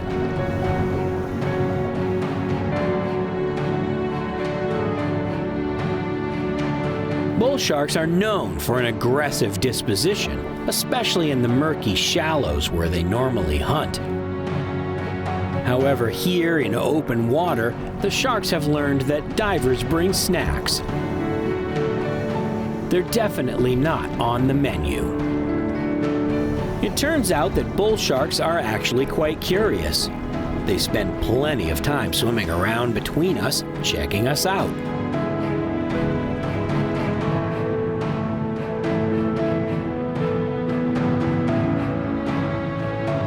And they seem to like my lights, so I get lots of great shots when they come in for a look.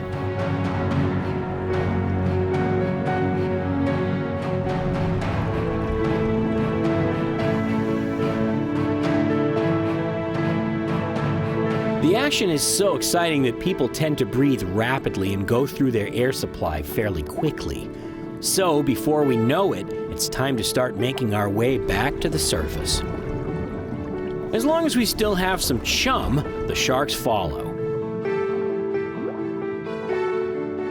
After our safety stop, Captain Rob brings the boat over to pick us up. Woo! Man, that was some sharktacular action, baby! Woo! I've been on literally hundreds of shark dives all over the world, and not once have I ever been hurt by a shark. Sharks are clearly curious and probably a lot smarter than most people would expect. Apex predators like sharks play an important role in ocean ecosystems, and their protection helps preserve the health of the oceans. It is my hope that our adventures filming these majestic animals in the wild will help people understand that sharks are not monsters on the prowl, but beautiful and crucial guardians of the blue world.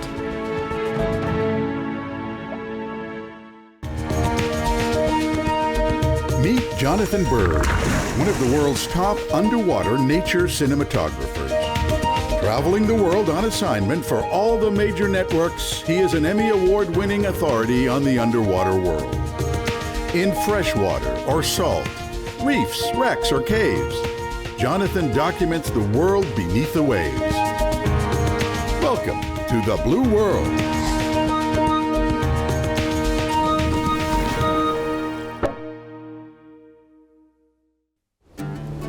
It's a beautiful day for a drive in Vermont.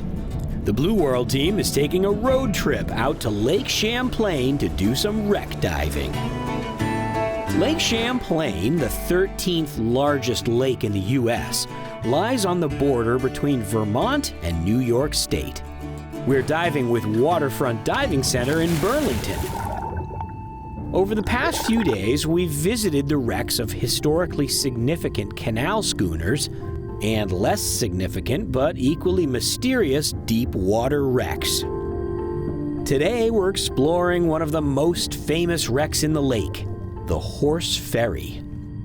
In the early 1800s, before steam power was in widespread use on boats, animal-powered vessels known as team boats were used for short ferry crossings on lakes and rivers where wind power was unpredictable or ineffective. Horse-powered ferries were slow but reliable. The wreck of a horse-powered ferry in Burlington Bay is the only archaeologically studied example of a turntable team boat in the United States. Our day starts with suiting up at the shop and walking over to the marina. Let us hoof.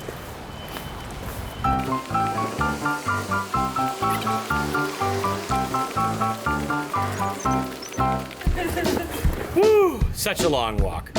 Our dive master, Sheila Cooley, brings the gear in the truck and we load the boat.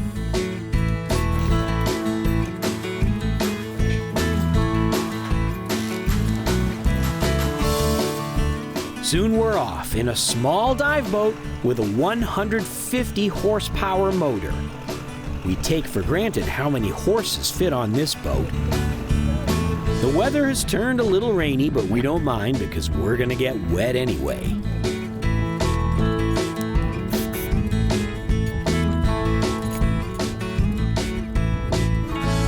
Well, let's go check out this wreck. Woo! What he said. What he said. At the mooring, we drop 50 feet to the bottom and follow the guideline from the mooring to the wreck itself. The Horse Ferry is part of the Lake Champlain Underwater Historic Preserve, and it's extremely fragile, so we won't touch it. This site is also very silty. Sheila demonstrates that one wrong fin kick could ruin the visibility for hours, so we have to dive with perfect buoyancy control like cave divers. The first thing we notice as we swim over the wreck is the turnstile that the horses walked on to transmit power to the paddle wheels.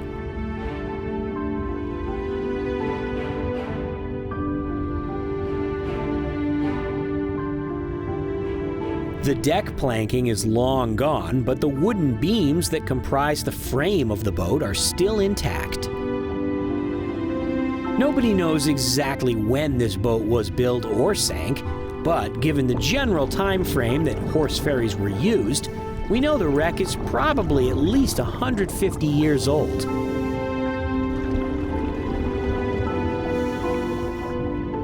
So given their age, the paddle wheels don't look too bad, and they still look like paddle wheels.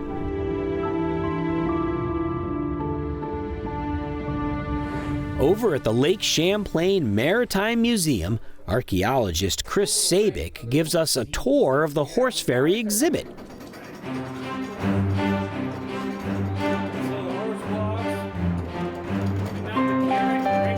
They have a working model of the turnstile mechanism, showing how the turnstile is kind of like a treadmill crossed with a hamster wheel to turn a drive shaft connected to the paddle wheels.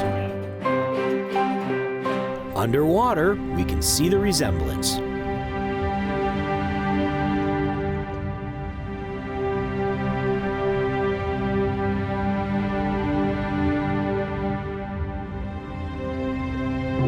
The wreck is covered with freshwater sponges and invasive zebra mussels. Zebra mussels are native to southern Russia, but were accidentally introduced into the Great Lakes and have made their way all over North America.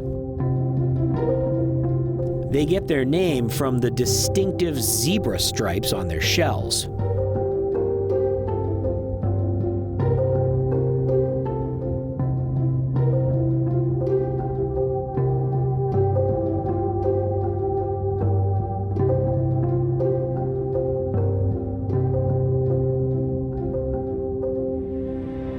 Zach and I hover carefully over the wreck, looking at the remains of the mechanism while keeping our fins way up to avoid disturbing any silt.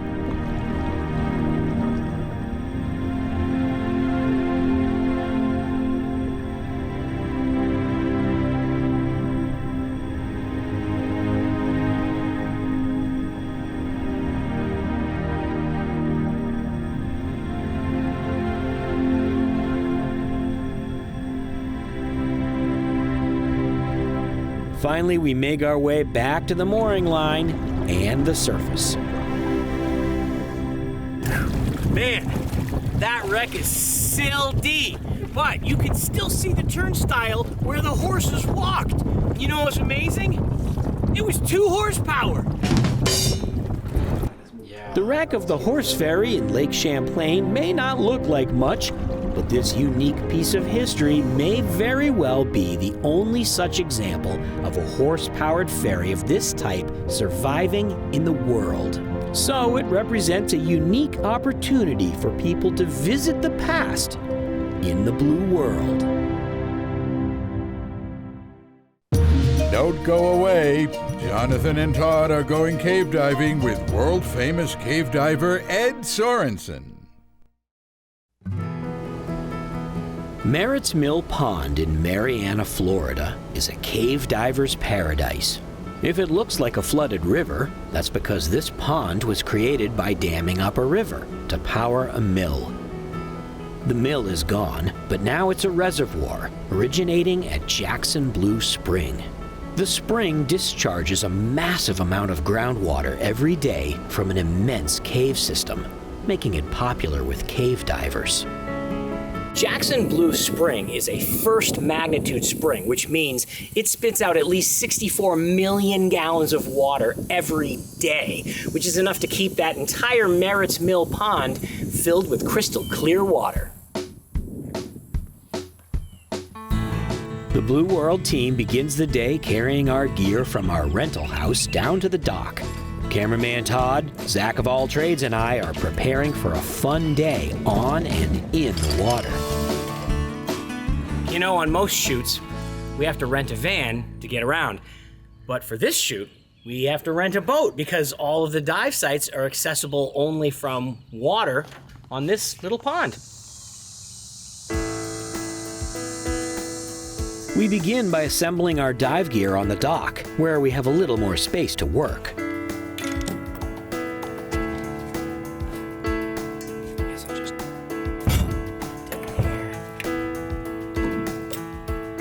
Today, cameraman Todd and I are going to be diving with Ed Sorensen, who is a world-famous legend of cave diving. He was Brian K. Cook's instructor, so Brian K. Cook was my instructor. So if I think of Brian K. Cook as like Obi-Wan Kenobi, then Ed Sorensen is Yoda. Once the last of the gear is aboard, it's time to shove off and see how well Zach can drive a boat. I've never been in a situation where I'm on a boat and we have to watch out or we'll hit a tree. With Captain Zach of all trades at the helm, we head north up the shallow pond towards the dive shop to meet with Ed.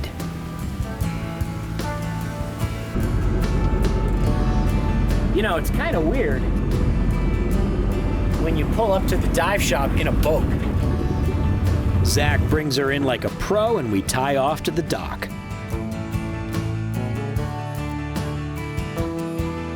We meet dive instructor Mehdi Zanetti, who unfortunately has to watch the dive shop today while Ed goes diving with us.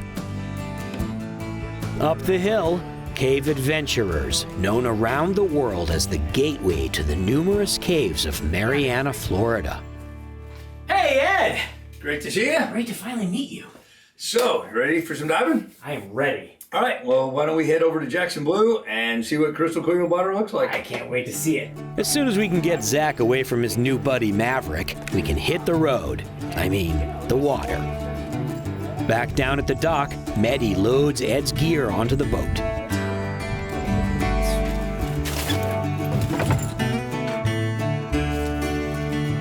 Given that it's actually Ed's boat and he knows the way, we figured it would be better for him to drive. On the way further north, Ed tells us about life on the pond in northern Florida. And we're all thinking the same thing. This sure does seem like a nice place to live.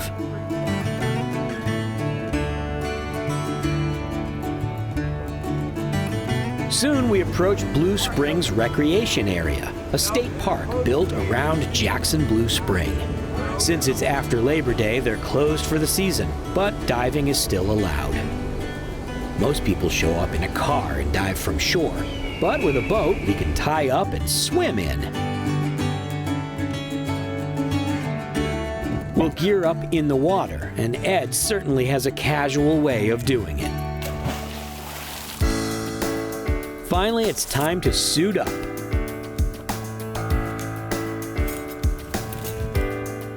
Todd and I are wearing 7mm wetsuits, but Ed has a dry suit.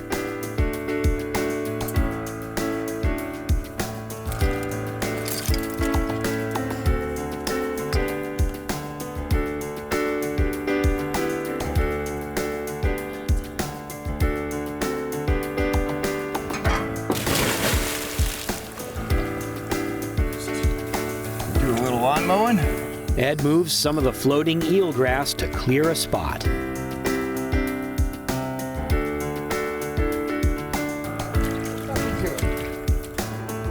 Then we finish gearing up. All right, so let's recap on what we're gonna do. Okay. If we survive the swim over through the weeds. Much of the pond and the spring is covered with eelgrass beds, swaying in the strong current of water emerging from the spring. All we have to do is swim over it.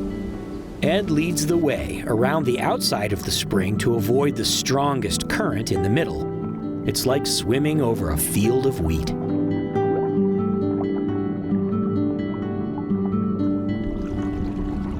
Soon we reach the cave entrance.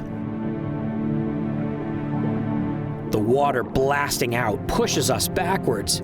It seems like it will be really hard to swim in. But Ed leads the way, entering through a corner section with less current.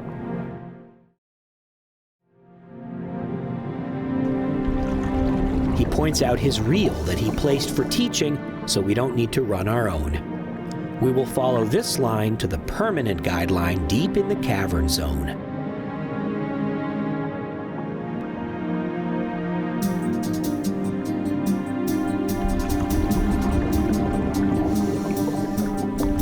The streamlined profile of Ed's kiss rebreather and his expert form makes swimming against the current look easy.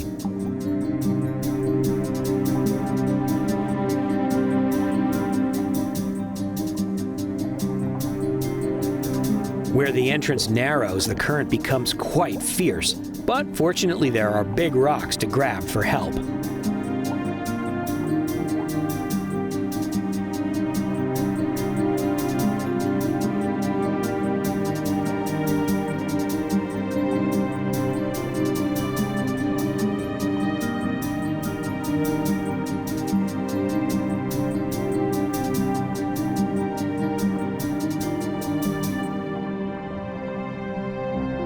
past the narrow section, the current drops to a much more manageable level.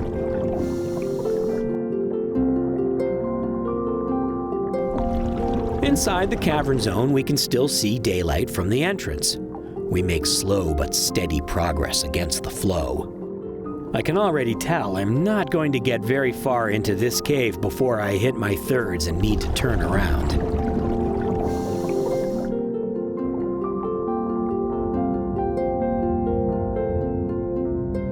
Soon we approach the stop sign. Most popular caves have some version of this sign at the back of the cavern zone, warning divers not to go any further unless they're properly trained and equipped. Most cave diving accidents involve divers that lack the proper training and gear. With proper equipment and training, Todd and I follow Ed past the stop sign into the magical world of Jackson Blue.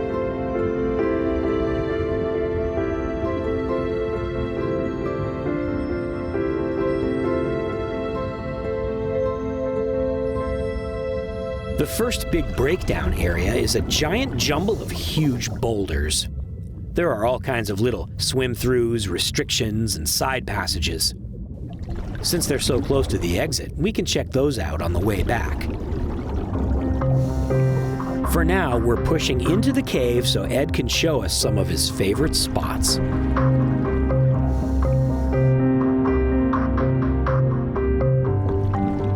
It isn't long until we hit a steep crack going down at a 45-degree angle.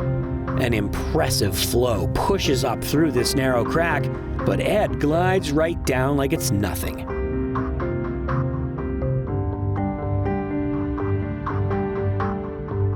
I, on the other hand, claw my way down it like a wounded sloth.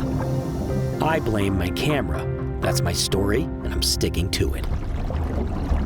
At 90 feet, Ed takes a left turn and we jump to a side tunnel known as the Horseshoe Circuit. This is a low tunnel with very little flow that goes around in a big loop and comes back to the main tunnel. Because there isn't much water flow in here, we need to be careful not to kick up any silt. If we do, it will just hang in the water for a long time. But at least we don't have to fight the current. Back-mount divers would have a hard time fitting through this low tunnel, but side-mount divers like us with a lower profile float right through with ease.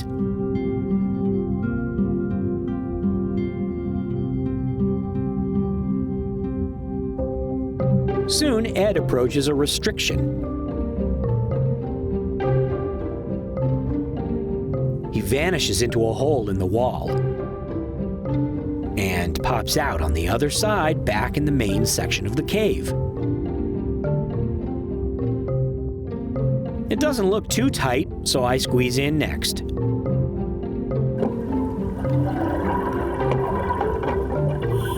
It probably says something about me that I enjoy squeezing through tight sections of cave. Huge fun.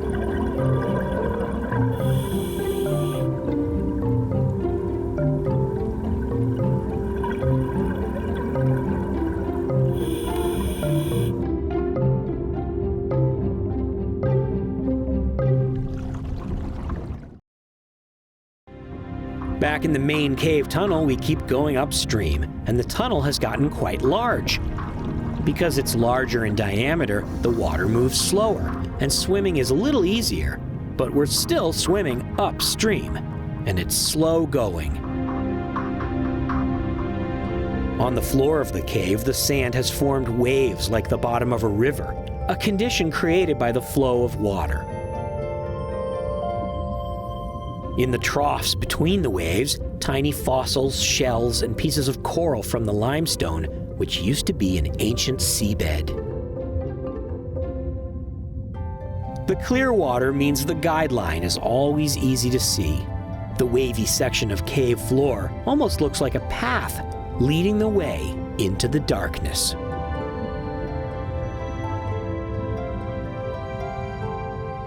Soon we approach a well-known landmark in the cave, Chicken Head Rock. Does it look like a chicken? Maybe a little.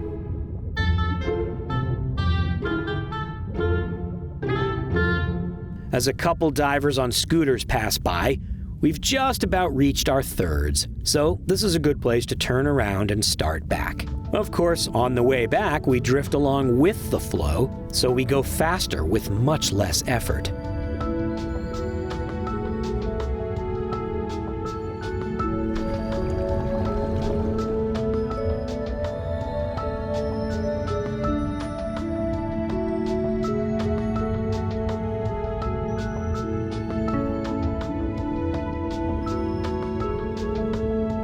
When we get back to the steep crack, I go flying up it a lot faster than I came down.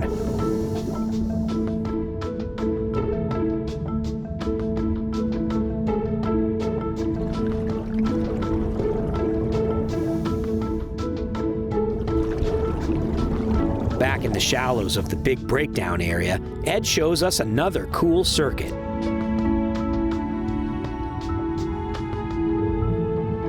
I watch as he disappears down a very small restriction.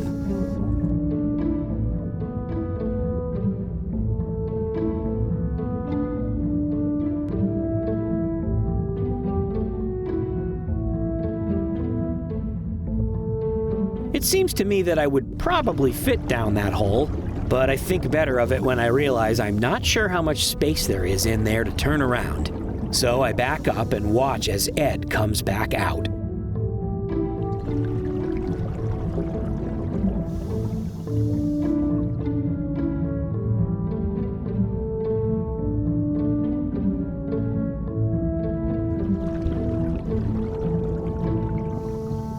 Soon it's time to leave the cave and we make our way back into the cavern zone.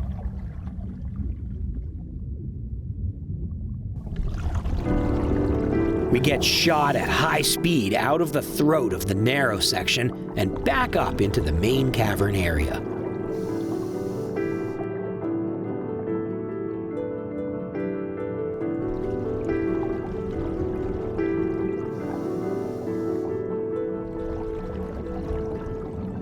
We pause for a safety stop with a beautiful view of light rays coming into the cavern and the sway of the eelgrass outside. After our safety stop, we float gently out into the pond and make our way back to the boat.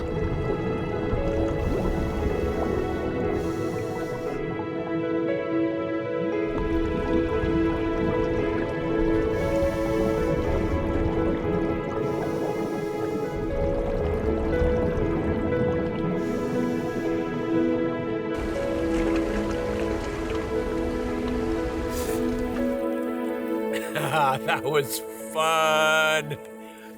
That was super fun. Yeah. Oh, crystal clear. Jackson Blue Spring is a massive cave system. We went about 700 feet back into a cave that has been mapped more than 5,000 feet from the entrance, containing many miles of passages. Ed Sorensen has been mapping this cave for years, having thousands of dives in this one cave. And now that he's given us an introduction to the cave, we might just do another dive. Stay tuned for part 2 of Jackson Blue.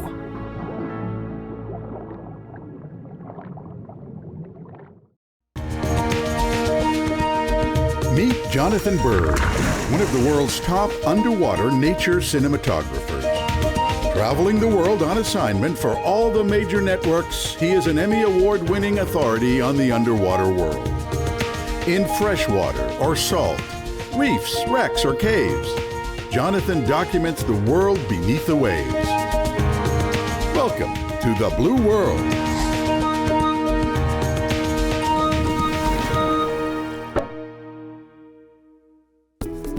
Drift diving is a type of diving where you jump into moving water and go with the flow. In the ocean, this usually means that a boat follows you and picks you up wherever you decide to surface. It's a lot of fun and super easy because you don't have to swim hard and you don't need to worry about getting back to where you started. Cave diving is almost never done this way because you can't surface except where you started. so cave divers usually try not to get involved in high current situations. But as with all things, there are exceptions. Cameraman Todd, cameraman Zach, and I have come to Central Florida in search of a famous cave drift dive. We stop at our favorite dive shop to rent some scuba tanks and get air fills. Then it's off to Manatee Springs State Park, where they do have manatees, but that's not why we're here. We start with a quick tour of the area. Since Zach has done this dive before, he explains how it will work. Manatee Springs is a place where an underground river flows out of the ground and joins into the Swanee River. So the state park has a huge submerged cave system underneath it, emerging at both Manatee Spring and a spring called Catfish Hotel. Catfish Hotel is covered in duckweed and looks like a little pond. We take a walk into the woods to find Friedman's Sink. That does not look like something that's diveable. It looks like a puddle in the woods. It is a puddle in the woods. But it's a diveable puddle in the woods. Wow.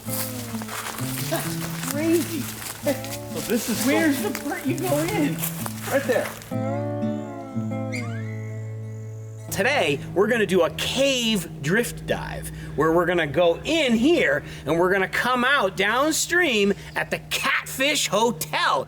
I'm super excited, but also a bit nervous as we start gearing up. Soon may the weatherman come to bring us tea and sugar and rum.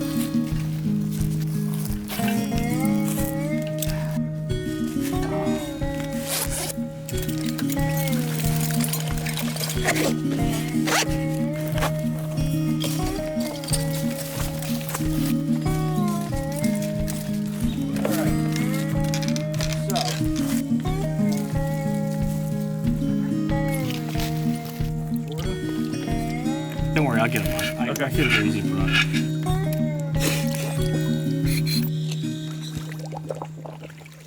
Zach knows the way, so we let him lead. Of course, the minute we move, we kick up all kinds of sediment.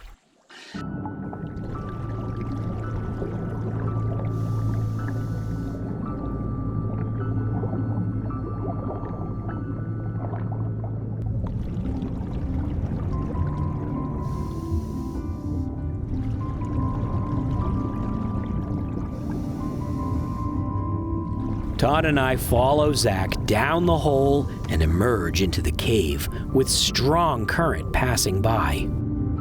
It's also filled with particulate matter. I was definitely expecting better visibility.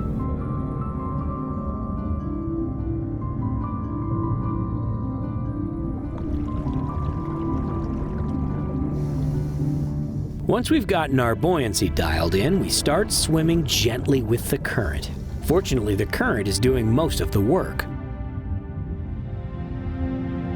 Zach keeps his primary light on the guideline. In this visibility, we have to work extra hard not to lose sight of it.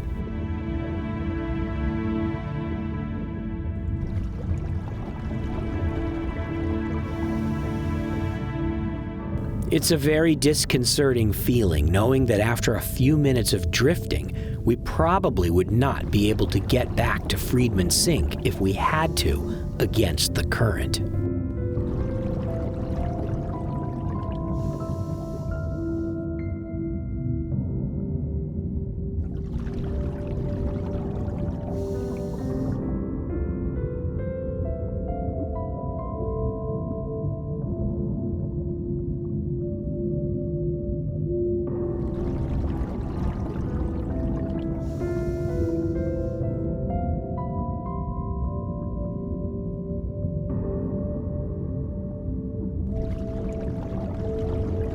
Soon we've traveled 700 feet, which is the halfway point between Friedman's Sink and the next possible exit.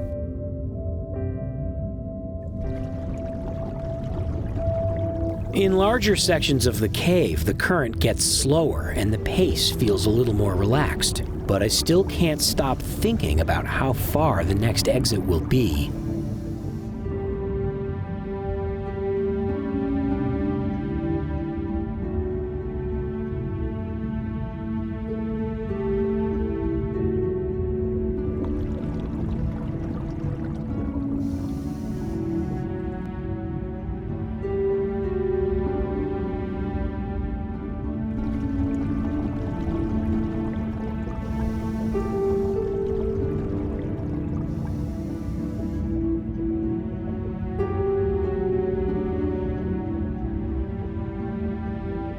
In a smaller, low section, the water moves faster, and we don't really even need to kick.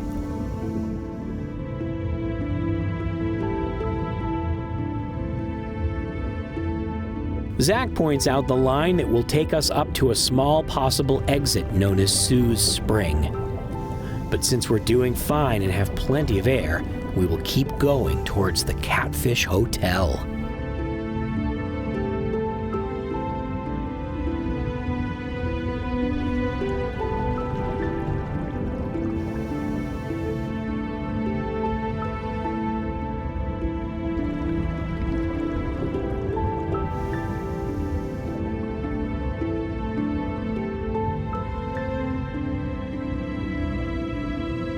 Finally, we reach a section of the cave that begins to angle upwards.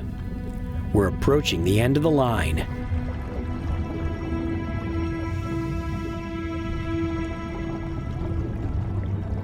Finally, we enter the cavern zone, and we can see daylight.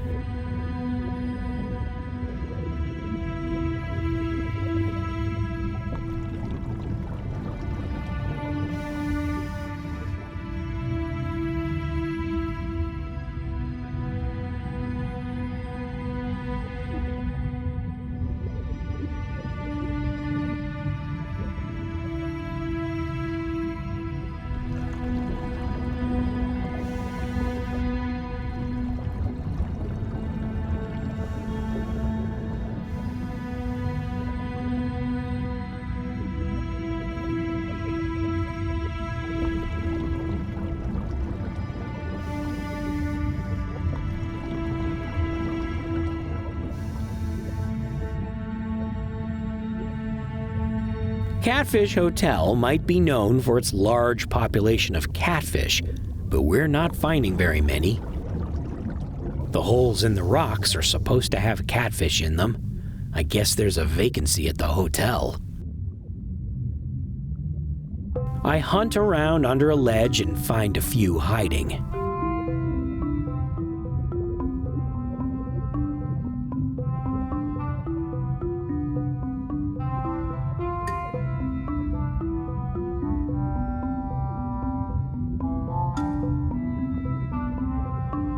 Hunting for catfish is a good way to do a little decompression stop. Since the dive was almost 90 feet, I'll need some time to decompress before surfacing.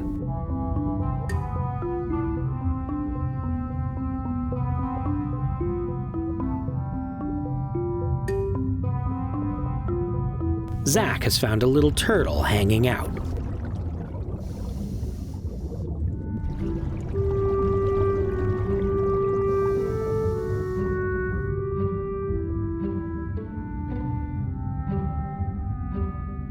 The surface of the spring is covered in algae and duckweed, which makes for a dramatic underwater view. I'm thinking that if I surface through all of this stuff, my gear will be covered in algae.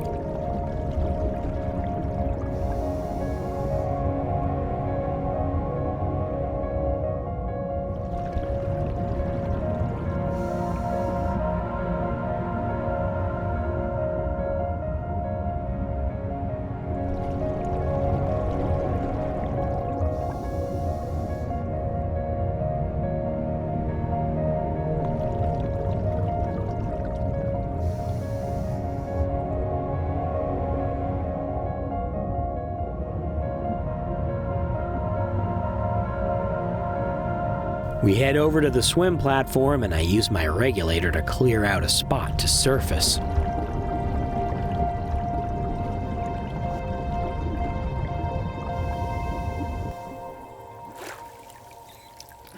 Man, that was a wild ride. That was fun.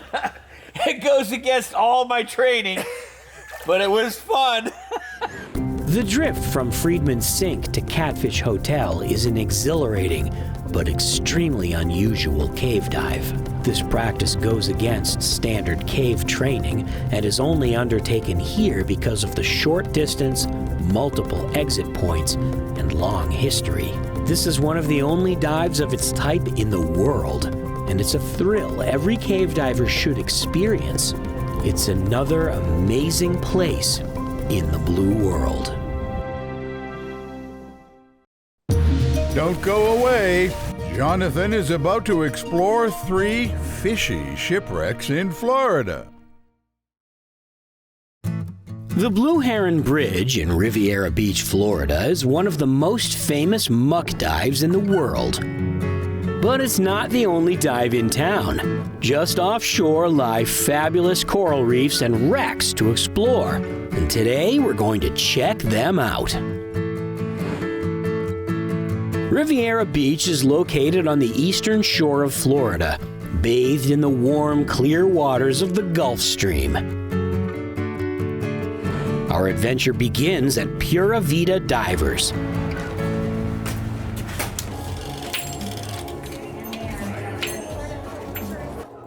I show up first thing to check out the shop and sign my waiver. Go somewhere else. Then I'm off to the dive boat with dive master Andrea Whitaker. Down at the dock, Zach and I load our gear on the boat. That's weird. Thank you. You're welcome. I think. Door.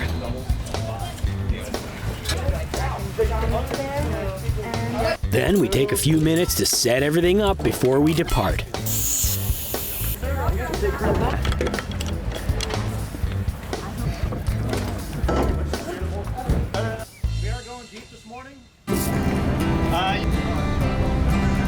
Soon we're on our way to one of the great dive sites just offshore.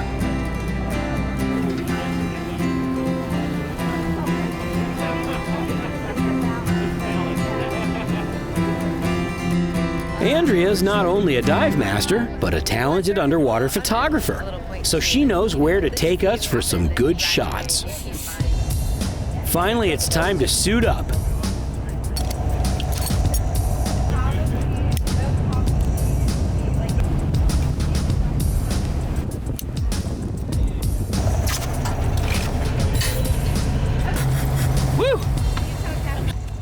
Andrea and I hit the water with our cameras ready.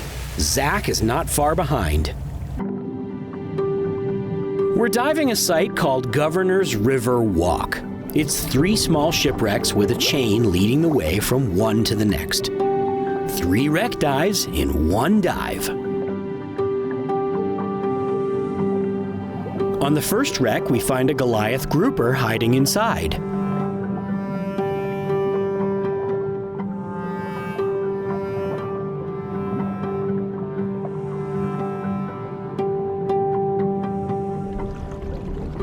All the wrecks have tons of fish schooling around them.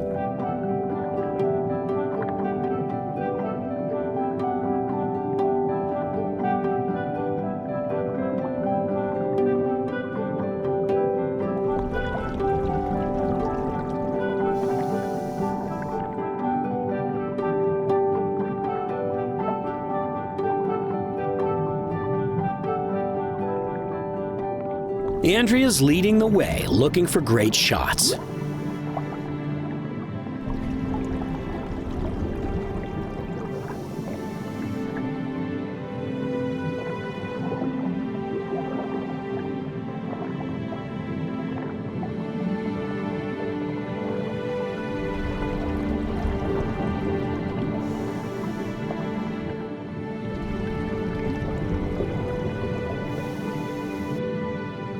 The wrecks are covered in coral, so they have a lot of color, if you have lights to make the color pop. Andrea grabs a shot of me and Zach. Next, she trains her lens on a barracuda.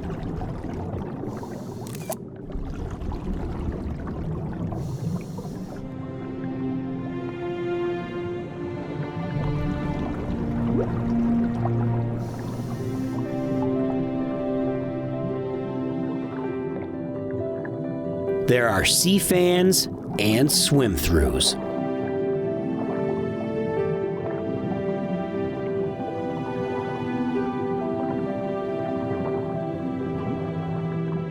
And if she gets really desperate, there are always divers willing to model.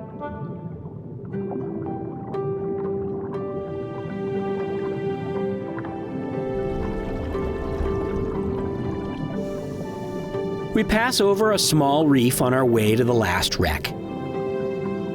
This one's smaller, but it has a lot of color.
Finally, it's time to end the first dive.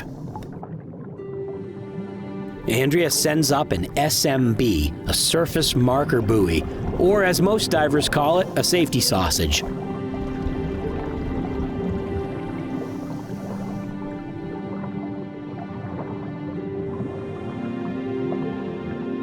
This allows the captain to keep track of us while we drift with the current doing our safety stop.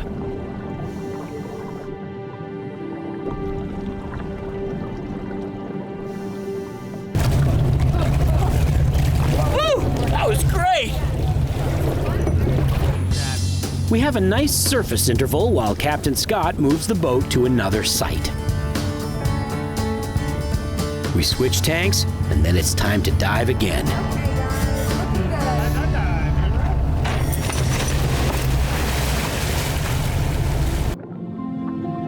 This site is a nice reef called Juneau Ledge. It's a pretty popular site. There are overhangs and drop-offs filled with fish.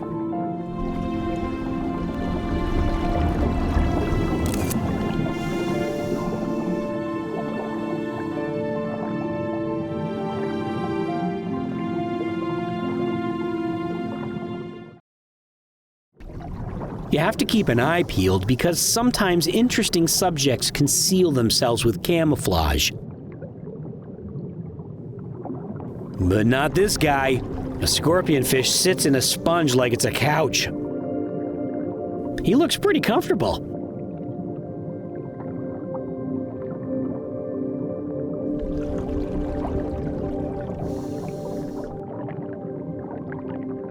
And Andrea gets a great portrait.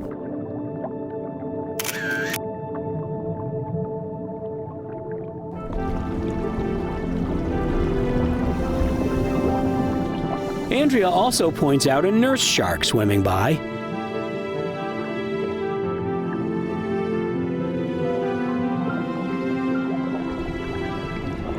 The shark makes a close pass but doesn't stick around.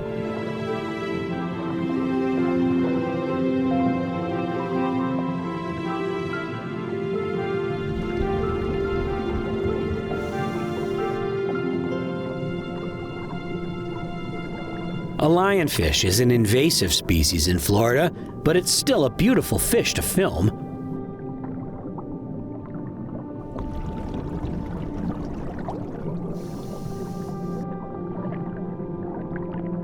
The long spines are quite venomous, so this is a fish you don't mess around with. We continue along the reef looking in the various cracks and holes for hidden subjects.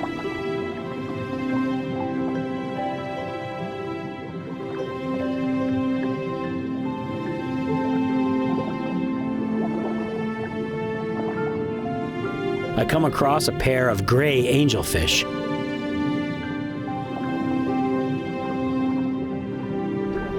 Gray angelfish like to work in pairs, so you very rarely see just one. I also find a blue angelfish, which is common here on the reefs of Florida, but not very common in the rest of the Caribbean. We find a filefish, which swims with its pelvic and dorsal fins rather than its tail.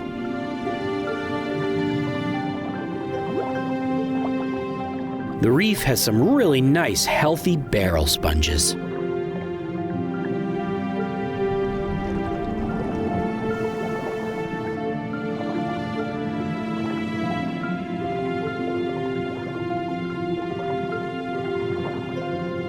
A big overhang has a huge school of snapper.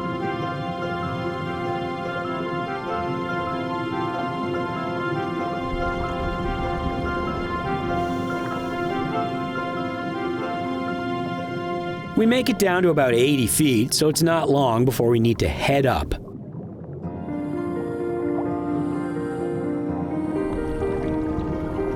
Once again, Andrea deploys the SMB.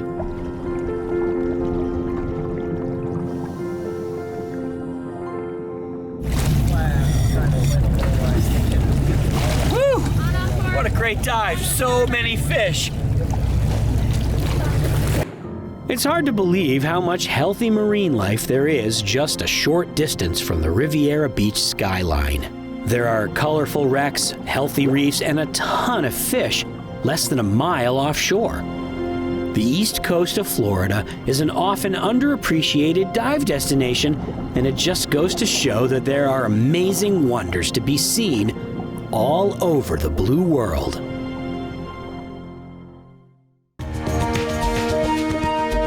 Meet Jonathan Bird, one of the world's top underwater nature cinematographers. Traveling the world on assignment for all the major networks, he is an Emmy Award-winning authority on the underwater world. In freshwater or salt, reefs, wrecks, or caves, Jonathan documents the world beneath the waves. Welcome to the Blue World.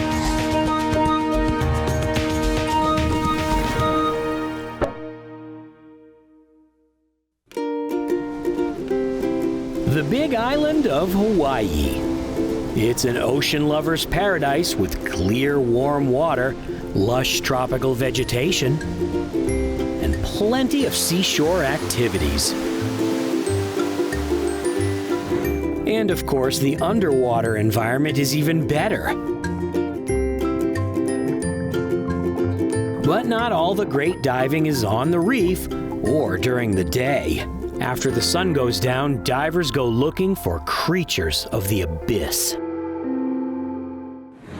We've sent cameraman Zach and Annalise to Hawaii to check out this exciting activity. We're here in wonderful Kona, Hawaii. Normally Jonathan would be here with us, but he says something about being chained to his desk. But we're out here without him and we're diving. And today we are gonna go meet up with a friend who's gonna show us some Blackwater critters. Chained to a desk? Yeah, that's just what we told him. No, we're down in Florida doing our own Blackwater dive. Here we go. So, while Zach and Annalise are exploring the waters off Kona in the middle of the Pacific, we will be almost 5,000 miles away in the Atlantic, just off the coast of West Palm Beach in Florida. We're diving with Bill Walker's dive adventures on his boat, The Wetter the Better. But we have a while until the sun goes down.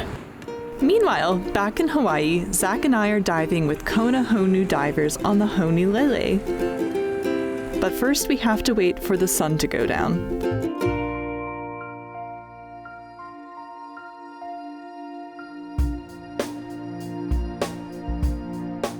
As night falls, the boat makes its way into the harbor and is ready for passengers. We load all of our gear onto the boat and begin setting up gear before leaving the dock and heading out into the darkness. In Florida, it started to rain. But like the boat says, the wetter the better. Soon we're ready to depart, and Dive Master Autumn Sherman unties the boat.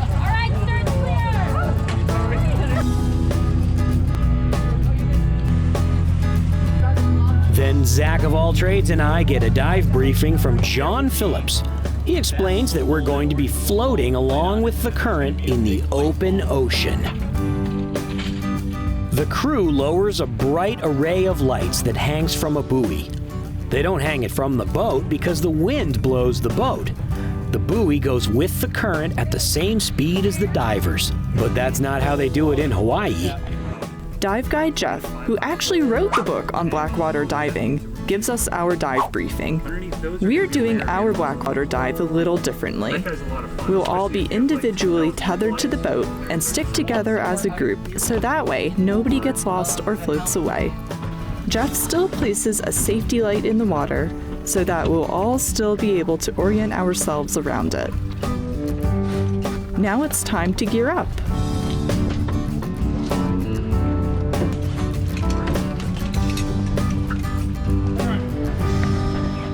And separated by almost 5,000 miles, we all hit the water in search of the coolest critter.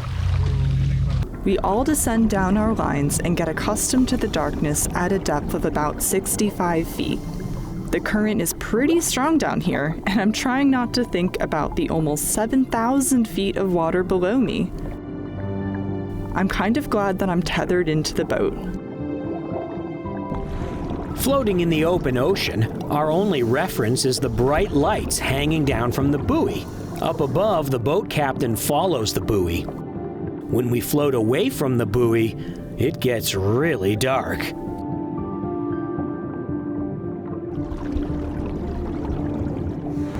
We start to see some really cool stuff. A pteropod swims by. You can see its little fins working hard to propel it through the water. These are called sea butterflies because as they swim, their fins emulate the flapping wings of a butterfly. Looks like this guy has caught himself a nice dinner out in the ocean. We find an animal called a comb jelly that is actually not a jellyfish, but something called a ctenophore. Ctenophores are similar to jellyfish, except that they don't sting. A ribbon-shaped ctenophore called a Venus girdle floats by in the current. Comb jellies are everywhere. There's even a comb jelly who caught himself a salp. Apparently everyone is out looking for dinner tonight.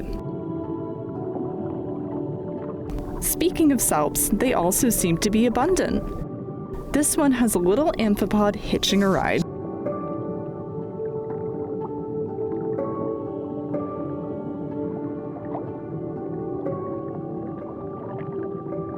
Zach and I are also seeing a lot of salps. Salps are planktonic tunicates, which are a kind of simple animal with two siphons.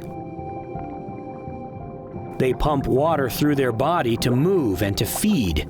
They remind me of a jet engine with no airplane attached. Some salps grow in colonies that are linked together like a chain. These chained salps are harmless to people, but they're deadly to the small plankton they devour. We also find lots of cool little jellies. They might look adorable, but some of them pack quite a sting. Hey, we also see one of those. This jellyfish is in the genus Merga, and it has a larval amphipod hiding inside it. Dive guide Jeff points out the coolest thing yet. This is an Apollenia, also known as a net-casting siphonophore. These are some of the longest animals in the world, sometimes reaching up to 30 meters long. Siphonophores might look like chained salps, but they are hydroids, which are related to jellies, so they can sting. Speaking of siphonophores, we're finding lots of them. Talk about a plankton hunting sea monster.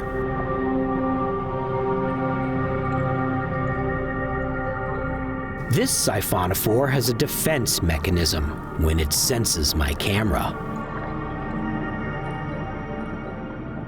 Some of the animals found in this environment are in their larval phase, like this anemone larva. When it matures, it will settle down on a reef and become a familiar-looking anemone. Animals that mature to live on reefs use this planktonic larval phase in order to travel great distances to populate new reefs. We've just found something super rare. Pelagic seahorses almost never appear on Blackwater dives. Here, this little fish decides to hang out with Jeff. Pelagic seahorses spend their entire lives drifting in the currents of the ocean. They spend their days at depth for shelter, but at night come nearer to the surface to feed. Ironically, this fish that adapted attributes for life on a reef will never actually spend any time camouflaged in the coral. She seems to want to take a break from the ocean current and perches on Jeff's fingers.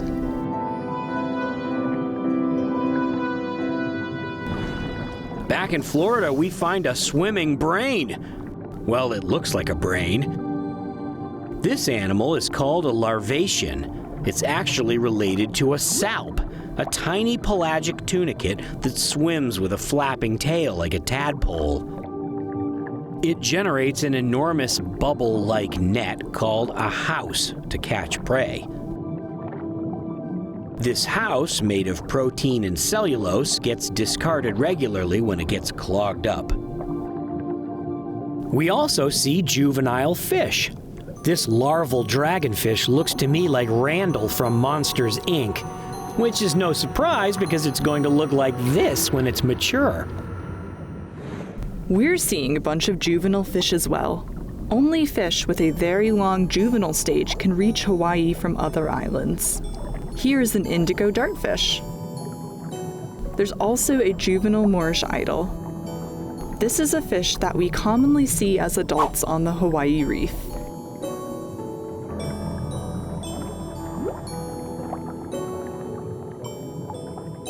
We see a juvenile squirrelfish as it floats by.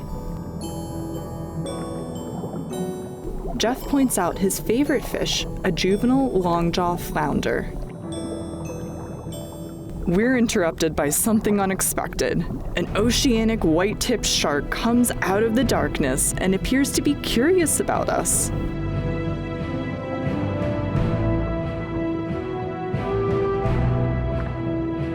He investigates our safety light and hangs around for a little bit. Most people see their first shark on a reef dive with bait, but I'm really lucky to see my first on a Blackwater dive like this.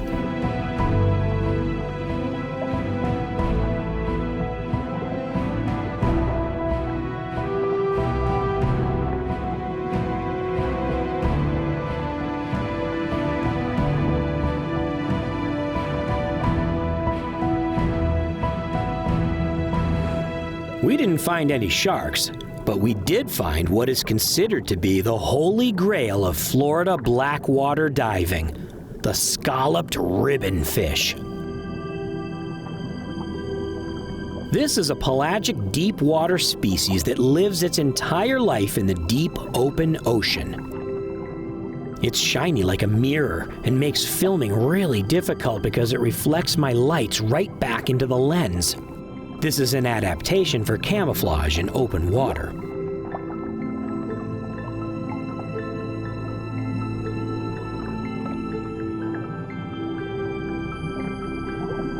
Biologists suggest that the long, thin, filament-shaped fins are an adaptation for mimicry, making this fish resemble a jelly, deterring predators. This is considered such a great find because they're so rarely seen. We really got lucky on our first Blackwater dive. Beginner's luck. Finally, it's time to head back to the boat. The shark seems to have moved on, and we're getting ready to head back to the boat, but not before a surprise visit from a mobula ray. This is the first time dive guide Jeff has ever seen one of these on a Blackwater dive.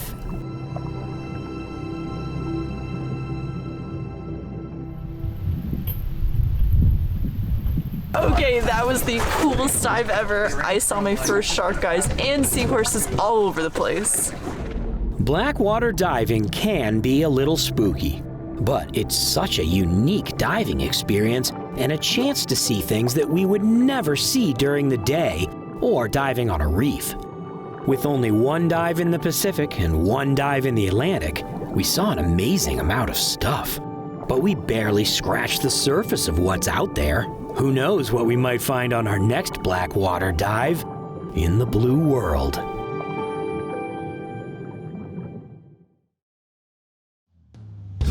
The Santa Fe River meanders its way through northern Florida.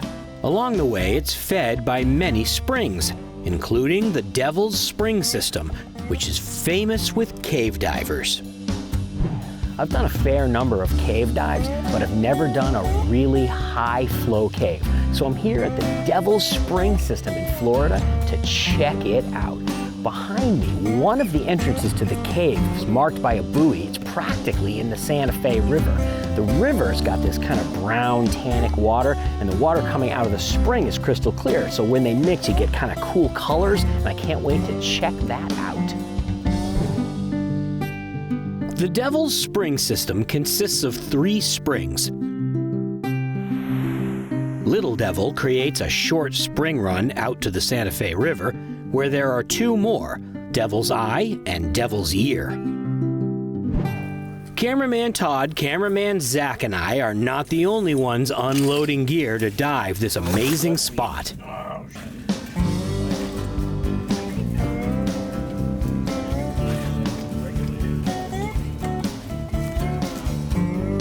As we bring our gear to the steps, we can see down the spring run to the river. I can't wait to get in the water.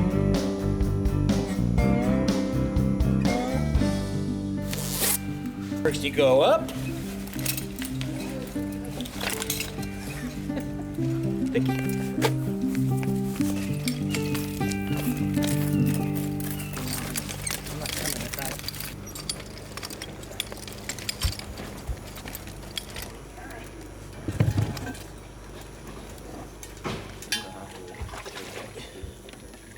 There's really nothing to change. How you doing there, Todd? Getting there good. Devil's Eye is a short swim down the spring run.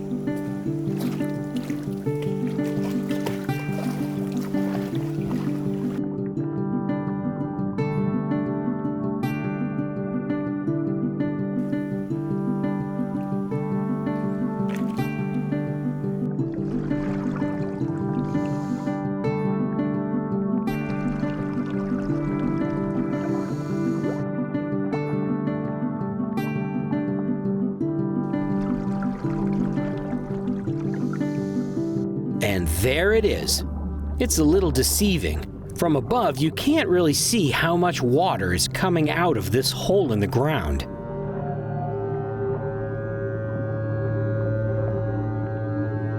Dropping down, we can see the entrance to the cave.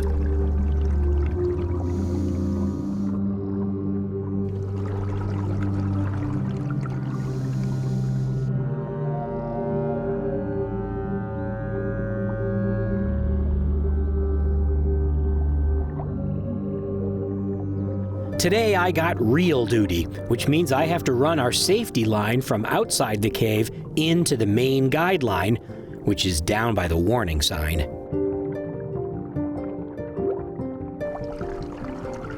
Each team runs its own reel for this part of the dive, both to keep track of how many teams are in the cave and so that we have a continuous guideline out to the light.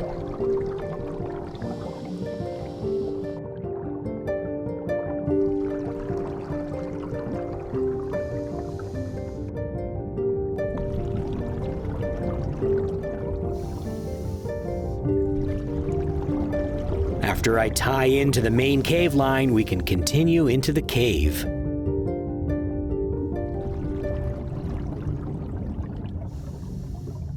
The flow of water coming out of this cave is stronger than it looks on camera. We have to kick hard to make forward progress.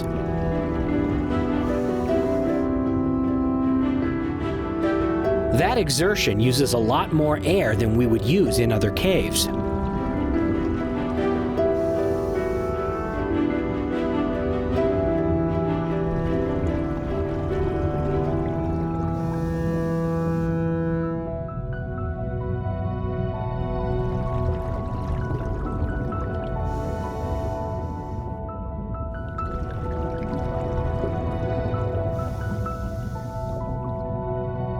Some sections of the cave are so large that there's no danger of kicking up sediment, so it's okay to use a more powerful flutter kick rather than a frog kick.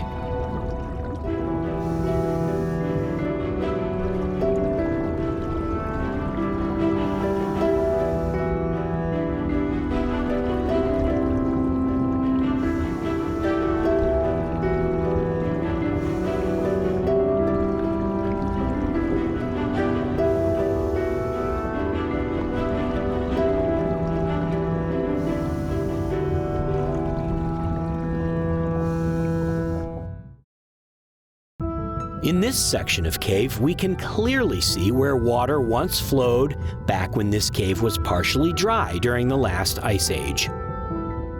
Now, you might be wondering, where are all the stalactites? In our exploration of caves in Mexico and the Bahamas, we see beautiful speleothems, formations like stalactites and stalagmites formed by dripping water tens of thousands of years ago during the last ice age. Back then, sea levels were lower, and the caves were not filled with water. But here in Florida, the caves have almost no speleothems. According to geologists, it's because the water flow is so strong in these caves that it dissolved all the speleothems, leaving only these smooth passages behind.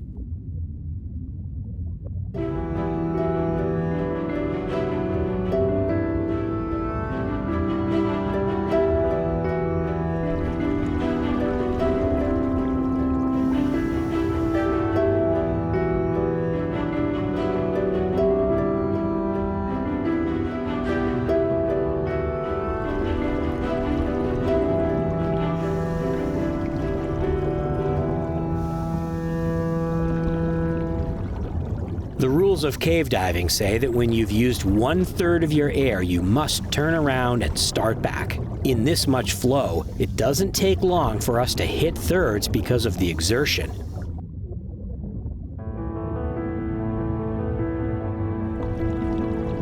Soon we're drifting back out with the flow.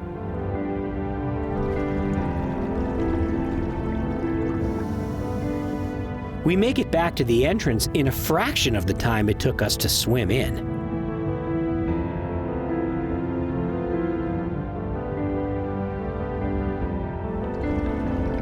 The good news is that we still have plenty of air, so we can go check out Devil's Ear.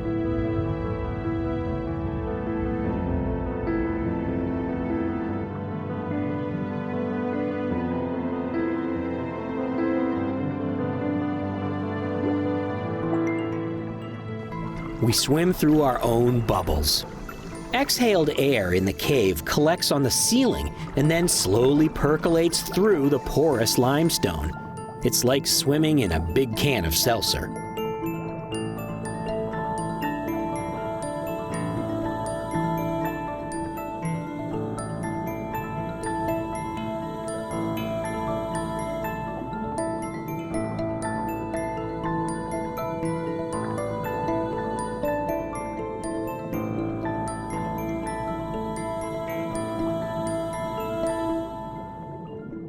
Devil's Ear is located almost out in the river, so the clear water coming out of the spring mixes with the brown water in the river, making cool, swirling, psychedelic patterns. Wow, man.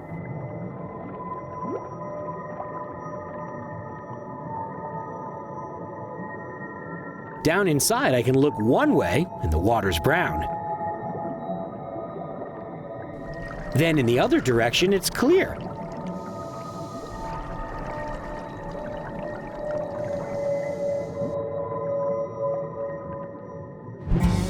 The Devil's Spring system is a legendary cave diver's paradise stretching back thousands of feet from the entrance. We barely scratched the surface of this immense cave, so I guess that means we'll have to come back to this fascinating realm of the blue world.